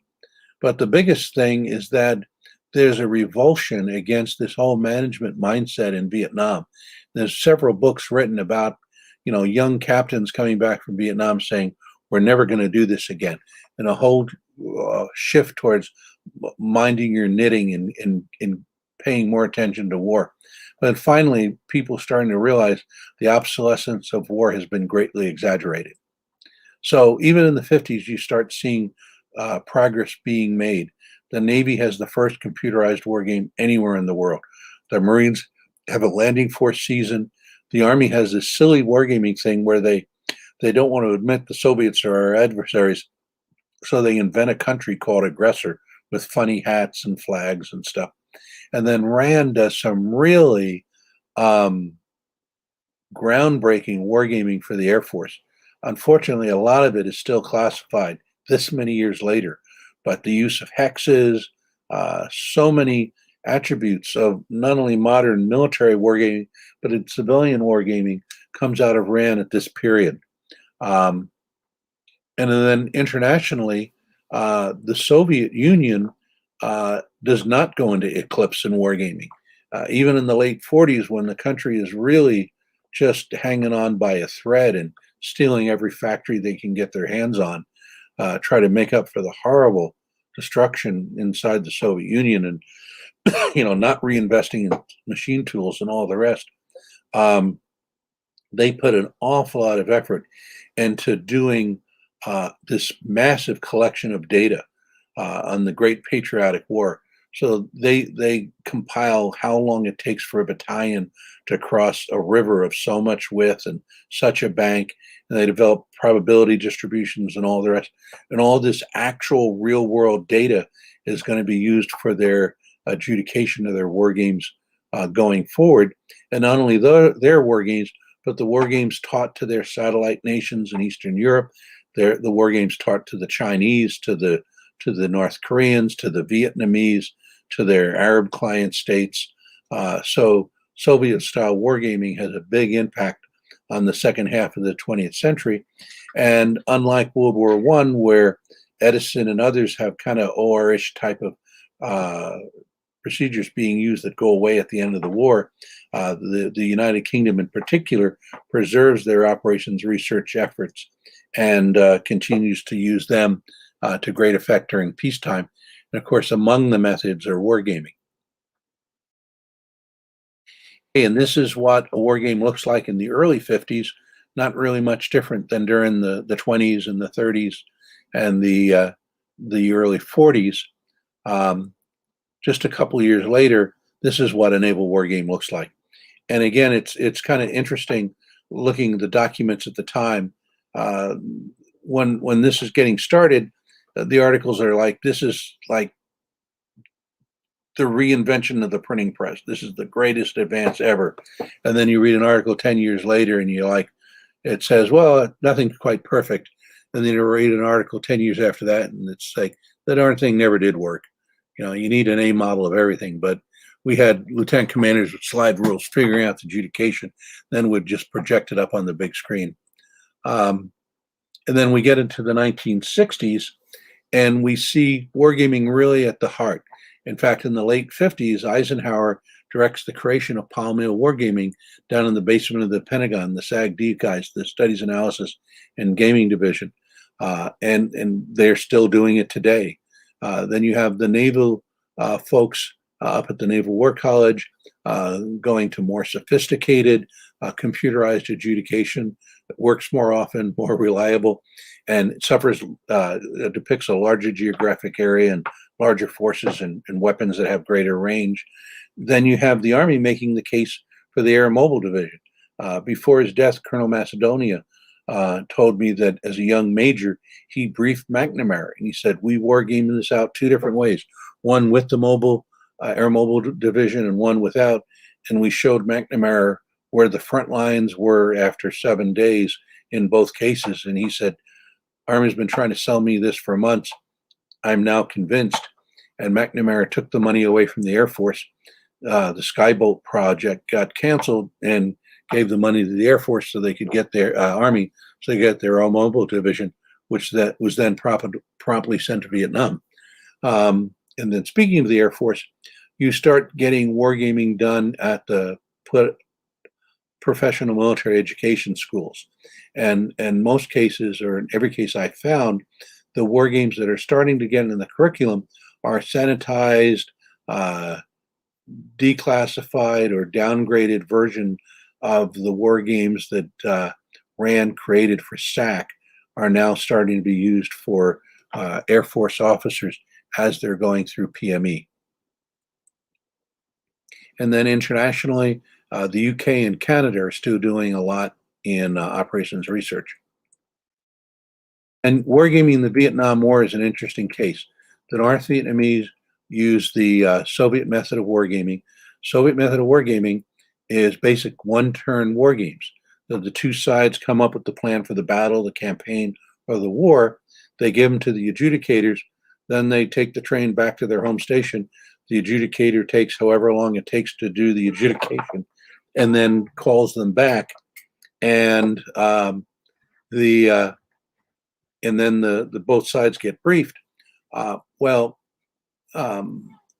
This method was taught to the North Vietnamese all the way down at least to the regiment level, or not lower.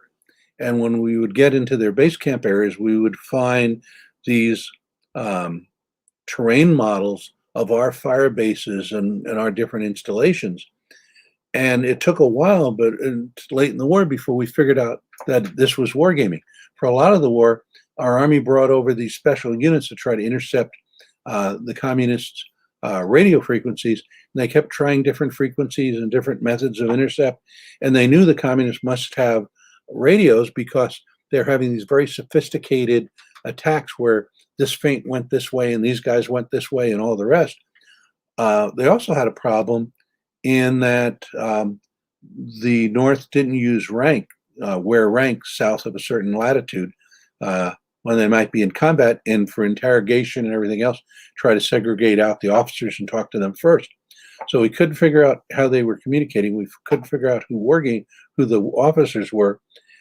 Understanding of how they did their wargaming helped us in both cases because they did it all through wargaming. They figured out through the wargame when this part of the force went in and when this part went in, and they coordinated through wristwatches.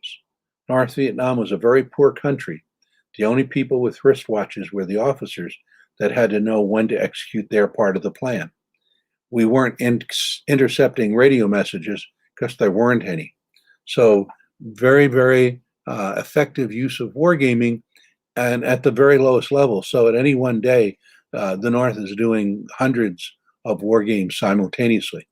Now you look at the U.S. side, there's a lot of controversy about one of the SAG-D war games that did the SAG-D war game predict the stalemate. And I actually got a redacted, a sanitized version of it. And some people read it and say, yeah, the war game predicted. Other people read it and say, I'm not sure that's really what this report is saying. And one of the reasons for the uncertainty is that, like many of SAG-D's war games, they'd only look at the beginning of the war. And in the beginning of the war, we don't have a quick, decisive victory. The South comes up with ways to counter what we're doing.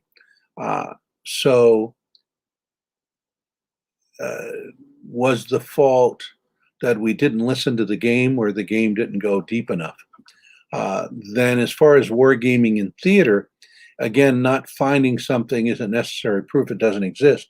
But I found one very good article that describes when a full colonel PhD OR guy brings one of these new mini computers to Vietnam and does a war game at each of the Corps headquarters, each of the 3 Army Corps headquarters. And the feedback is this was very helpful, and, talk about a credible war game and, really good stuff. And then I found another article that mentions 3 war games, and I'm not sure if they were the same 3 war games. So either the Army did it 3 times or 6 times, and at least some of them really credible, really good stuff. But you got to ask yourself, which side got the greatest benefit from wargaming? The thousands and thousands of war games played by the communist side, or the 3 or 6 war games played by us? Okay, we get into the 70s, and a lot of really important things happening. In the case of the Navy, there's a study called the Red Baron Study, and then the Hoyt Report done inside the Navy. And they looked at what went wrong in the air. We had very lopsided advantage in Korea. We get to Vietnam, and we're losing more men than we're shooting down, more aircraft than we're shooting down. And as they go and crunch the numbers, they realize most of the people getting shot down are shot down in their first 8 missions. And the conclusion is we're doing a good job of teaching people how to fly, but not a very good job of teaching them how to fight. So the Navy starts the Top Gun school to help the pilots learn how to dogfight, to learn how to fight. And most of the Navy aces are graduates of the Top Gun school. So very quickly you see cause and effect, and it's hard to deny. Then also in the 70s, the Navy starts doing command readiness program, where they do war games on the bridge of the ships. And the war games are adjudicated up in Newport, but they're connected by telephone line. So this business about connections online and all these remote war games in the time of COVID, remote war game goes at least back to the 70s. And then also in the late 70s, 79 is the first of the global war games, but that's going to be a big deal in the 80s. Then the Army tries to come up with a technical solution for a people problem. These officers coming back from Vietnam, we need to pay attention to our knitting. We need to do more in wargaming. They come up with ways that war games could be adjudicated faster using programmable calculators, but there's still very little wargaming going on. Then you have, in the case of the Air Force, Red Flag, where we looked at Top Gun and we're like, hey, that's really good, but we can do it better. And so in addition to the dissimilar aircraft, we would have ground controllers of the aircraft, enemy nation in the desert, marshalling yards made out of dumpster cubes, smoky SAMs to make it look like people are firing SAMs at you. Really, really very effective. And the blue bedroom at Red Flag, extremely effective training, and all sorts of studies and anecdotal evidence and everything else to show it has a huge impact.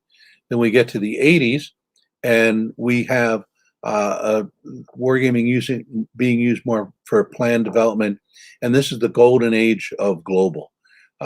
Basically, the Navy was concerned because a lot of the wargaming and a lot of the interest was in the fight in the Folded Gap in Germany. And the Navy was arguing, if we go to war with the Soviet Union, it's not going to be one small strip of land in Germany. It's going to be a global war. And in a global war, the Navy can make a big difference. So they would have global. They felt they needed at least one politician to play the president. A politician of any type would have the sensitivity to what type of actions would be acceptable to the American people. But this was still fairly not that long after Vietnam. So it was hard to find a politician who would be willing to play in the global. So the only person they could find was this very junior congressman from Georgia, whose dad had been in the military and he used to teach military history. They had to settle for somebody. The guy even had a funny name like Salamander or Newt or something like that. Anyway, Newt Gingrich played the president of the United States a number of years in global. A lot of congressional staffers and many people feel the Global Wargame series, especially during the 80s, had more impact than any other military wargame ever. Then in the Army, you found a procedural solution that the commander of the Third Corps wanted to increase wargaming, and he knew that commanders were busy and they were trying to not flunk inspections and do all the things that were required of them. So if he wanted more wargaming, he had to make it easier.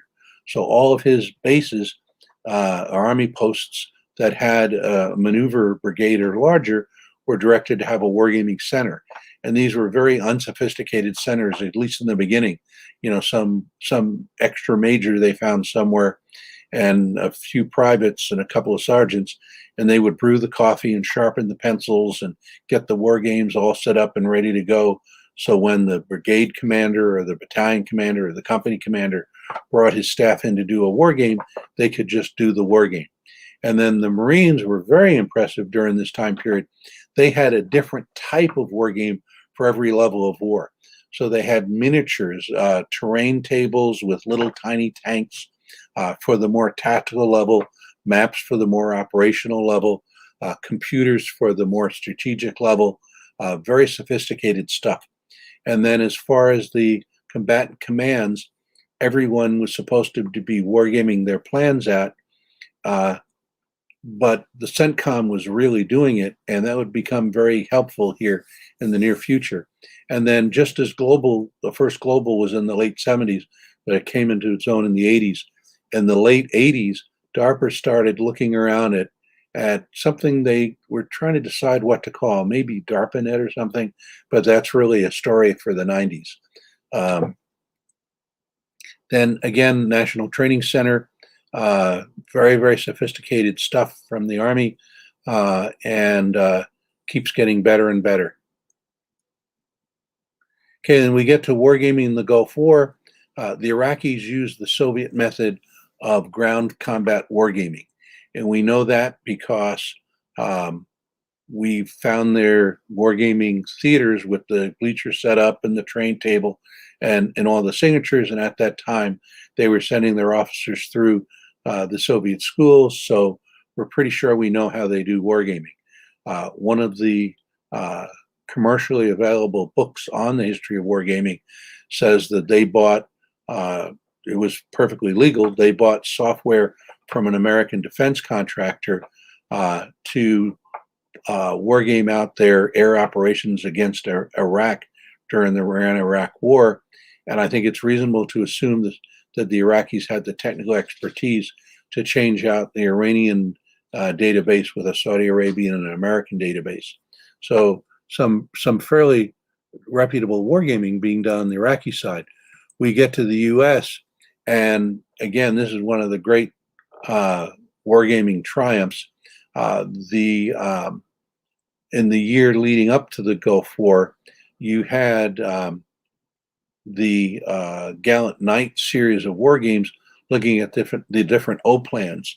And in the beginning, everybody died. But as they war gamed it year after year and improved what we were going to send in and developed the plan better, we died less each year. And a young Captain Caffrey was one of the adjudicators at Gallant Knight 87. And years later, I'm doing research into wargaming. I found out 87 was the first year we didn't all die. So you also had a exercise in the desert where the air component commander, General Horner, is getting attacked by Scuds. None of them actually hit any airplanes, but he keeps going to condition black, so he gets the Patriots accelerated. You have Internal Look, which is a war game being played just a month before the war. I talked to people who are at Internal Look.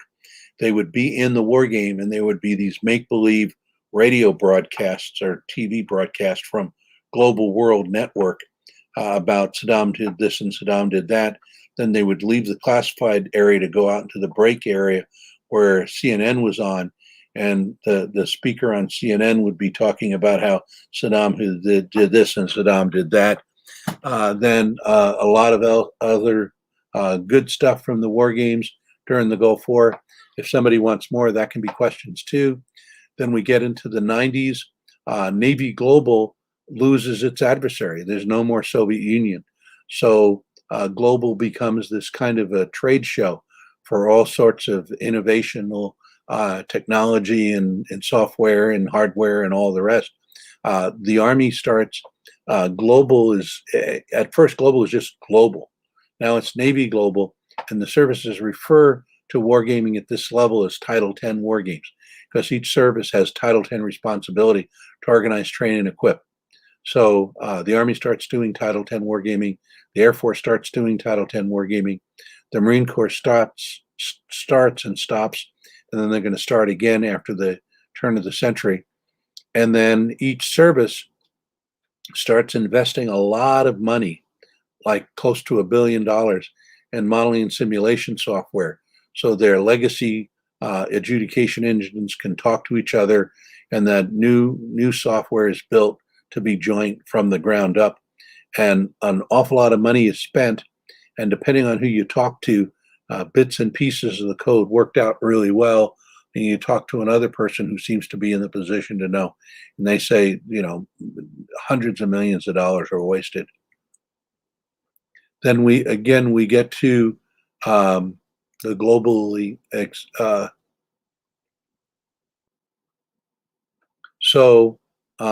in the 90s, the application of war games get bigger. Congressional liaison, procurement decisions, tactics development, force trade-off, growing use of visualization, and then a lot of nations are studying U.S. wargaming, and some of that is us using war games as ways to jointly train with our allies, and in other cases, it's just people trying to learn about how we wargame. There's a brief period where the Chinese are our new friends and the Soviets are still our adversaries, where they come over and we give them briefings. And then after Tiananmen Square, the defense contractors' high-end modeling simulation software are classified as munitions, so they can't go out and buy them. So they buy commercial off-the-shelf war games. More on those later. But wargaming is something that is a crossroads. On one hand, the 90s may be seen as the high point for wargaming because they have so much credibility with Congress. Congressmen are asking for different war games to be played. You have people showing up at Navy Global still during this time period. No environmental impact, overhead observation, can't see what you're doing in a computer war game. Computers are getting better and better each year, so there's this expectation that computer war games are going to be just perfect any year now. But at this time, there's also growing skepticism. One of my favorites is a paper out of Rand called The Base of Sand Study that says the problem with war games is our understanding of war. We get better computers without a better understanding of war. We'll get the wrong answer faster and with more persuasive graphics. So as we come to the new century, there's already some uncertainty about just how effective wargaming is. And one of the reasons for that uncertainty is kind of a feeling that, gee, there's these commercial war games that are doing all these things. And so if you look at most military war games at this time, a lot of them, and really to an extent still today, a lot of them starts out as operations research, either inspired or facilitated modeling simulation software that are kind of platform v platform, and then to get to the operational level, you try to scale up from that. And then commercial software, you tend to have it more effects based, where you look at the different outcomes of combat, then you work your way backwards to try to figure out how to make it work. Very different approaches. And then speaking of commercial wargaming, and I'm going over, but I'll be fast. You see that in the 50s, you have the first unambiguous second generation simulation type war games. H.G. Wells sort of kind of, but he used, a spring, a little toy cannon that shot little sticks for his adjudication method. Charles Roberts' adjudication is much closer to what Rand is doing for the military. Then in the 60s, you have Eric Dott taking over the one publisher, Avalon Hill, and each title sells pretty well and gets into a lot of different stores, but they only come up with a couple of titles a year. Then we get into the 70s, and this is kind of the golden age of print wargaming, because you have James Dunnigan having a war game in every issue of his Strategy and Tactics magazine. So you have the lead article that analyzes a situation, and then the war game on the same situation. And this leads to some great tie-ins and some great titles. And he also starts doing articles about the craft of wargaming, so more and more publishers start to come along. Then in the 1980s, you start getting some computer wargaming, but computers are still very, very expensive. And so very few people own computers. And a lot of the early recreational software are war games, because the type of people that owned computers in the 80s tended to be overeducated, overpaid guys, and we like war games. Well, a lot of the early ones were on that type, but print and miniature war games where you have terrain tables, little figures, still doing just fine in the 80s, because there's only so many people rich enough to have computers. By the time you get into the 90s, you find the recreational software industry just exploding. And as the pie gets bigger, the slice of pie that is true war games get to be proportionately smaller and smaller. Because now, instead of the only people with computers being overeducated, overpaid guys, you now have everybody with computers. So the different types of software become, much more diverse. But that multi-billion-dollar industry kind of feeds into pushing the envelope on computer software, computer graphics, and everything else that computer war games take advantage of. Print war game guys were worried about computer war games.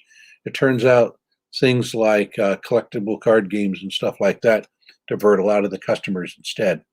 So, and then once you get beyond the 20s, then computer gaming actually passes by Hollywood.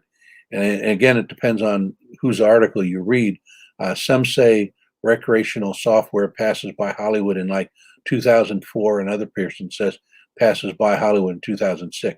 So more money gets generated by recreational software for 2 decades now almost than is generated by all the movies produced in Hollywood. So that means more civilians are playing war games. In the 50s, they were in the thousands, 60s, the tens of thousands, 70s, the hundreds of thousands, 80s, the millions, 90s, the tens of millions. And in the 2000s, billions of people worldwide are playing computer games, and a slice of those computer games, a sizable slice, are various different types of war games.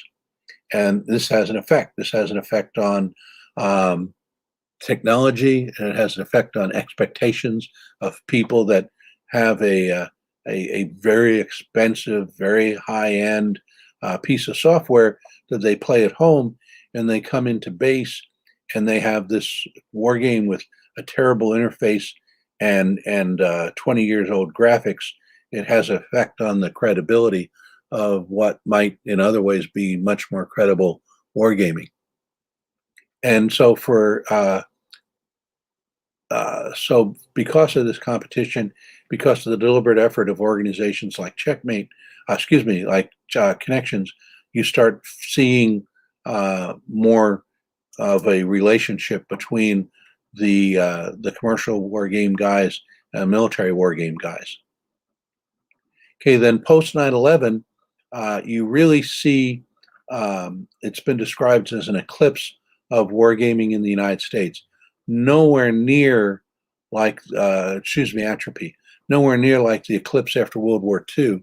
And several reasons for that. First, there were some doubts towards the late 90s, but you see that Operation Enduring Freedom is concluded before there are any war games because it's so fast the war games don't have a chance to get set up. Operation Iraqi Freedom, General Wallace talks about how good his war game was and how sophisticated it was to cover the amount of time it did, but it covered only a tiny fraction of the time we had force in Iraq. And a lot of the fighting in Iraq was what was referred to as Phase 4, and there was skepticism as to if you even could war game that time period. So, did Wargame atrophy? Well, Navy stops doing global, but then it starts it back up again, and they have an initiative for these Halsey groups and other groups to do wargaming. So that's moving forward. In the Army, they paused futures game for quite a few years, and the Center for Army Analysis has one less organization doing wargaming and the Air Force Wargaming Institute has small budget cuts. Marine Corps seems to keep going the way it's been going. So again, does all that add up to atrophy? Well, maybe a better question is how does that add up to what's going on around the world?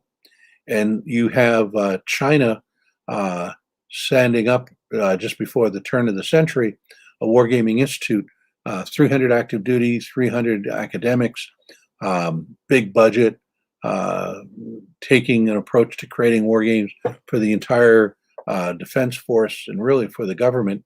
Then you have Russia spending more money on wargaming and talking about it less. Well, it's concerning enough that in 2014, there's a Secretary of Defense comes out with a memo directing an increase in innovation. And one of the four pillars he cites is wargaming. And then his deputy, the Deputy Secretary of Defense, a few months later, comes out with the first of two memos on wargaming. First one uses the term atrophy. And because of that concern, there's two four-star summits, incentive money being set aside specifically for wargaming, repository of wargaming report, support to people who are wargame practitioners around the defense establishment. And then post memo and before, you start having growth of what's called the Connections Conference, the Connections Online being the most recent addition to those conferences. But you have also increased interest from NATO and other countries looking at the possibility of starting an additional connections conferences. So I did go 9 minutes over with 2 hours. I did leave out some of the bullets and some of the anecdotes. You should be able to learn all of them by just downloading or buying a copy, paper copy of On Wargaming. Also, Peter Perla's book is outstanding, both for the history and for the how to apply wargaming, because he wrapped up his work in really '89, so he missed the history that was made after that point. And then you can go back to where I started. An article I published got published through the Air Power Journal back around '90 or so on wargaming there. So, or as a one-time only good deal, if you haven't given up and left yet and want to ask some questions, I will go back to the bullet or try to answer something on the history of wargaming that I hadn't brought up at all. One last thing before we go to Merle and the questions. I've been giving this talk since 1990, never got a nickel for it. I've always done it as one of my contributions to try to increase our ability to wargame effectively. If you do like what you've heard and you know of sources or anecdotes, or you were involved in a particular wargame you think should be part of that history, please pass that on to me. I am working on a second edition, and some of the best stuff in the book I learned from people coming up to me after a talk. So, Merle, anything for me? Oh, certainly, sir. We have a number of questions. Let's start with this one. This was early in the presentation where you were talking about the hypothesis on the value of wargaming and other things. So are there specific hypotheses you've come up with that you really think have been proved, or what ones need to be worked on further? Well, I don't think you can ever completely prove it, because hypotheses, you come up with one counter example that kind of disproves it. But I think one thing that has a lot of support is that for most war games, unless it's recreational or just trying to train procedures, if you're actually trying to use it for decision support, getting read right is very, very important. You know, the Japanese were misled in Midway by not playing us correctly. The French were misled in the Ardennes and the Meuse by not playing the Germans using German doctrine, and even cases that I didn't get to show just how important it is to play red. Another hypothesis I think the history supports is that wargaming does give you an edge. Germany should not have won, Prussia should not have won the wars of German unification, as lopsided as they did. They attributed their victories to their superior staff procedures, and the core of their staff procedures were and are wargaming. So those are two in particular I think the history bears out. Okay. So we had a question if you've collaborated with John Curry in uncovering the history of wargaming. I know you've had contact, but could you elaborate? Oh, okay. John Curry is one of my heroes. He calls his effort the History of Wargaming Project, but he's not like writing a book on the history of wargaming. One of the big things he does is he takes books from the history of wargaming, like Kriegspiel rules or different books on how to do wargaming that the Army Command and Staff College or the British, different parts of the British Armed Forces published in the 20s or the 1880s or various different years, and gets them back into print. Peter Perla's book on the art of wargaming was out of print for a number of years, and John Curry got that back into print. So that's his big contribution, and I could not overstate the amount of respect and admiration I have for him for the contribution to the field he's made by getting so many valuable titles, some of which he put a lot of time and effort into just finding and then getting the manuscript into a shape that it could be published. So he is just one of the heroes of our field. Okay, so the next one. On teaching wargaming in the 19th century, did they have any textbooks at the Naval War College they used, or any of them still available for viewing? That's a very good question. And I don't know the answer to that. Now, what I do know is that, um, like January of 1914, or maybe something like that, McCarty Little wrote an article for the Naval War College. I think it's called Proceedings, whatever their professional journal is, where he argued for the value of wargaming. I think I actually found that online somewhere a few years ago. And nothing else, I have a copy of it. And I'm reading it, and I'm like, he's talking about the OODA loop. It's 60 years before Boyd thinks of the OODA loop. He's talking about effects-based operations. He's talking about wargaming having these types of impacts. It's an amazing article that shows just how ahead of his time McCarty Little is, and I was able to find that pretty rapidly. So I don't know if they have a textbook that still survives from the early days of McCarty Little doing the war games. I have a hunch if it survives anywhere, John Curry has a copy of it. So just as a follow-up to that, that was the U.S. Navy Institute Proceedings magazine, which has been around since the early 1900s. The second thing is we have sent a note off to one of our contacts at the Naval War College. I sent a note off to Pete, for example, to ask a couple of questions there. If we get an answer, we'll post those later. But I wanted to be sure that folks knew that we were looking into that. So what existing arguments or claims have you beat up through your historical research on wargaming? Probably the biggest one is I beat myself up in that I fell for that business about the admiral picking up the 2 aircraft carriers and putting it back on the map. It did actually happen. He did overrule the empires, but that wasn't really the explanation. And Shattered Sword was published in like 2012 or something, 2010. In the age of Google, I have a feeling that there's about 20 people out there that have the copyright year already, but it wasn't that many years ago. And it just turned on its head so many things we thought we knew about the Battle of Midway. So I really think we'll never get to the point where we fully understand the history of wargaming, because it doesn't get talked about. How pretty the B-17 looks gets talked about, and you have all these photographs. It's really challenging. And then they call war games by different names, and they define war games different ways. So I have a feeling that we'll never finish the research into the history of wargaming.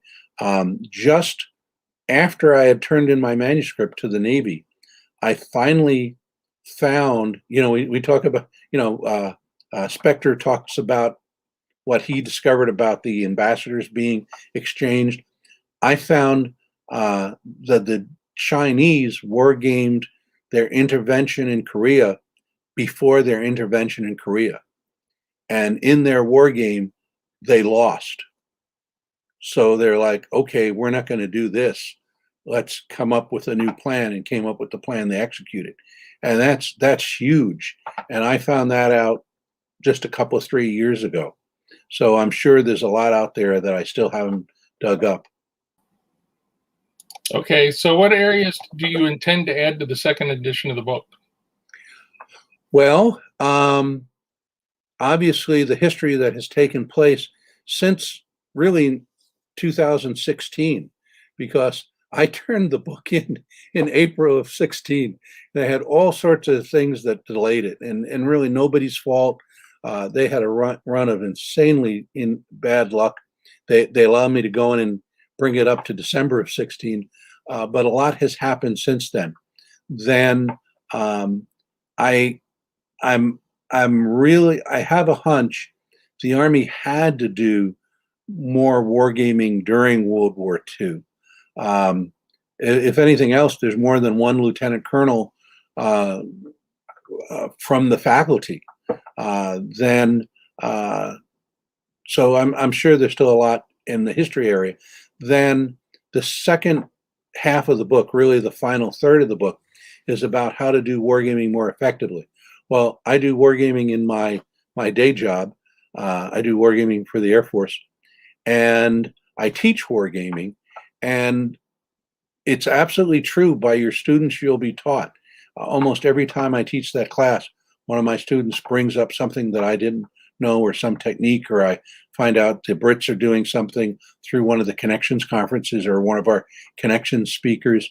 So the final third of the book will be very different in the second edition, because there'll be a lot of the things that I learned about how to actually wargame more effectively, and that will go into that section.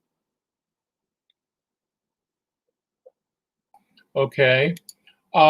So how are scale games doing? I knew about major service games, but are training or operational games still around? Oh yeah, they're still around. Training games are very important. And I think there may be a trend towards smaller games. It's something that I'm advocating. There's something that I, in all modesty, call the Caffrey pyramid, where I have one of the things that a war game can do is it can help accelerate innovation by helping figure out how these new technologies can best be used, which technologies have a bigger impact. But there's bad ideas outnumber good ideas. And a lot of great ideas start off as bad ideas. So the pyramid starts off with a very wide base. And then there's different types of war games. So you have small war games very early in the process, where you're trying to sort through lots of different ideas and figure out if there's any there. And then as they get to be fewer concepts, you have more rigorous war games. And then you finally have the top of the pyramid, where all of them are real, all of them are feasible, all the different concepts are feasible, but you're trying to figure out what mix has the best impact. And so that top of the pyramid may be the big war games, but at the bottom of the pyramid, where the young captain or the GS-11 is trying to figure out if his bright idea can actually make much of a difference, those have to be very small. And one of the things that I'm looking at is, what are some things that are feasible? And it's not just me. There's an outfit up on the air staff that are doing what they call agile wargaming, to look at ideas early in the process in a very agile way. And one of the things that is going to go in the next edition of the book is, now when I do wargaming, I start it with what I call a literature search. That because of that second memo, there's now a repository of wargame reports. So it's now feasible to go back and look at earlier war games and try to find ones that are on a similar topic or a similar approach to what you're doing, to see what you can learn from. Well, in doing that literature search, I'm finding out that there's a number of people that are looking at smaller war games as a way to just winnow down the number of options to go into your bigger war game, or simply leave it at small war games and never get to the big ones. So is now the golden age of commercial war games? You Well, talk about the SPI years, but is this that's a very good question. And I think when you talk about commercial wargaming, you really have to talk about which type of commercial wargaming. The miniatures guys have been around forever. It's like there was a science fiction book years ago about a guy named Methuselah who just never got around to dying, and been around for centuries, and it wasn't any sort of elixir or anything. He just never died. And miniatures are still going like they were going in the 50s. Then the print games, everybody had said they were going to die. And then along came desktop publishing that made it a lot cheaper to publish a print game. And a lot of us print wargame fanatics became hair pigment challenged and reached our peak earning years. So we had more money to go out and buy war games. So you see today more titles selling fewer copies, but still the number of copies being sold is at a pretty respectable number. And then on the computer side, you have some people saying they're past the golden age because recreational computer has caught the Hollywood bug. And it's like, it's got to be a blockbuster or it doesn't get done at all. But I think even there we see some wiggle room where you have Patreon and things like this, where smaller programming efforts can still get enough supporters, so you can still have some innovative and new types of software coming out. What I see as the future is that the golden age is still to come. Again, I work for a lab, and we don't think it's at all embarrassing to see what Boeing has come up with or Lockheed has come up with. In fact, we put a lot in time and effort into looking into startups and where new ideas are coming from. One of the things I'm very proud of the Connections Conferences for is they've really provided a vehicle where the military can talk to the commercial guys, just as we got a lot of good ideas out of Boeing for the B-17 bomber, or the Boeing commercial guys got a lot of the technology that they then used in the B-17 bomber. I think the golden age will be when the military guys steal bits and pieces with attribution, with compensation from the commercial guys, and the commercial guys are taken more seriously and are actually being encouraged to be used by the military. And that may already be starting. The British has something called Fight Club, except this one you do talk about, where they have everybody from their deputy chairman of their Joint Chiefs, although the title's different over there, down to young cadets, all competing against each other in commercial war games. And if that catches on over here, and if that catches on throughout the Commonwealth and NATO and all the rest, you could see a true golden age in wargaming. Okay. Your On Wargaming book ends with mentioning the Taiwan Strait issue, and particularly in light of the discussion about whether there's a new Cold War coming between the United States and China, do you have any new thoughts on the issue of wargaming, particularly peace gaming, in this environment? Thank you so much for that question, because that is one of the things that I'm really going to change in second edition. I started out with an outline. I'm going to cover this, I'm going to cover that. And as I'm writing the book, it begins to occur to me that we really need to be spending more time and effort and brain power on trying to figure out how to do wargaming to avoid wars. And I put in the little imaginary anecdote about the Taiwan Straits to illustrate that a war game that demonstrates the hazards of going to a kinetic solution may have an impact beyond the few planners in a cell somewhere. In the next edition, I'm going to start talking about that much sooner, about how war games need to be more than just the tactical level and more than just the operational level. We need to try to war game out much deeper. And that's an area where the commercial war gamers and academia can help us a great deal. A lot of wargaming within the military is from the Morris crowd and the operations research people, and I am them. I've been a member of Morris, and I got 3 whole credits in OR, so I guess that means I'm an OR guy. But they do tend to start with very physics-based platform-on-platform type of modeling and simulation and try to scale up. The commercial guys are perfectly willing to start with a world map and work their way down.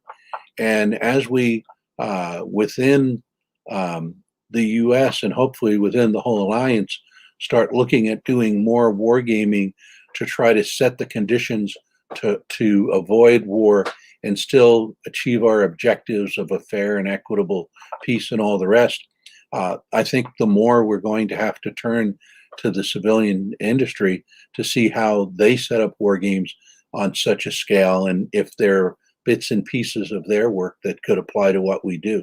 And we do palm mill wargaming, but it tends to be the first 3 days of a crisis or the opening of a crisis or something like that. The methodology really hasn't changed a great deal from when Eisenhower was president. And, that's been several months ago now.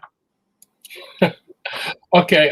One of the things you mentioned along the way was how China and they had wargamed Korea. Did you have a citation you could share? Yes, yes. And the folks. And a quick anecdote on this one, if Chris doesn't kick me out, and it illustrates how much I depend on people coming up after these talks. I was giving this talk, I think, at Origins, and a guy came up to me and said, "Did you know the Chinese wargamed it out ahead of time, et cetera, et cetera?" And I'm like, "No, I didn't know that. Tell me about it." And he said, "Well, I'll do better than that.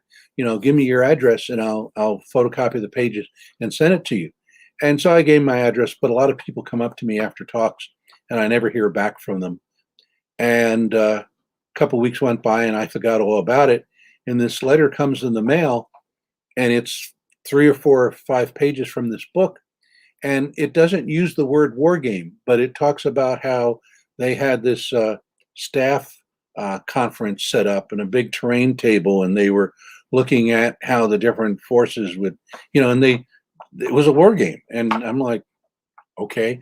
And in the war game, they lost. And I'm like, wow, this is great. I'm going to have to put it in the book. And then I looked through the pages, and none of them are the title page for the book.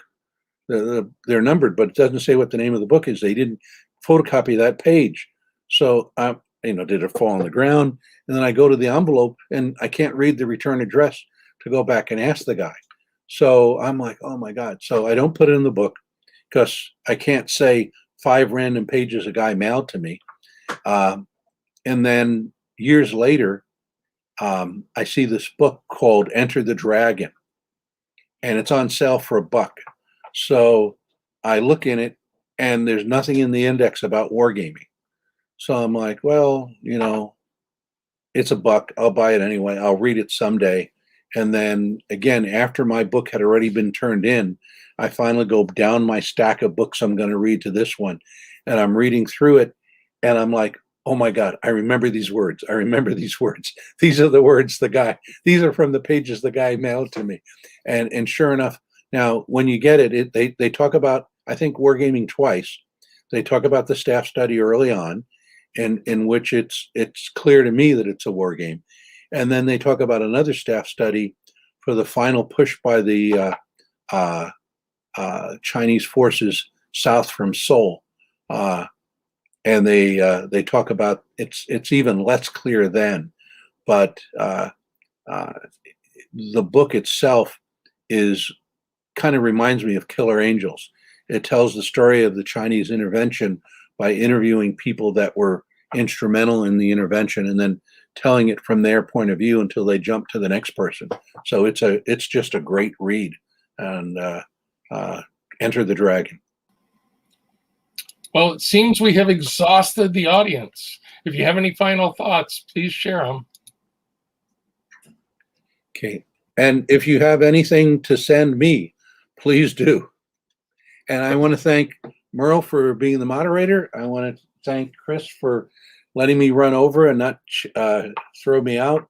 And let me, in advance, thank my darling bride for putting up with me running this far over. So thank you all very much for listening. Bye-bye.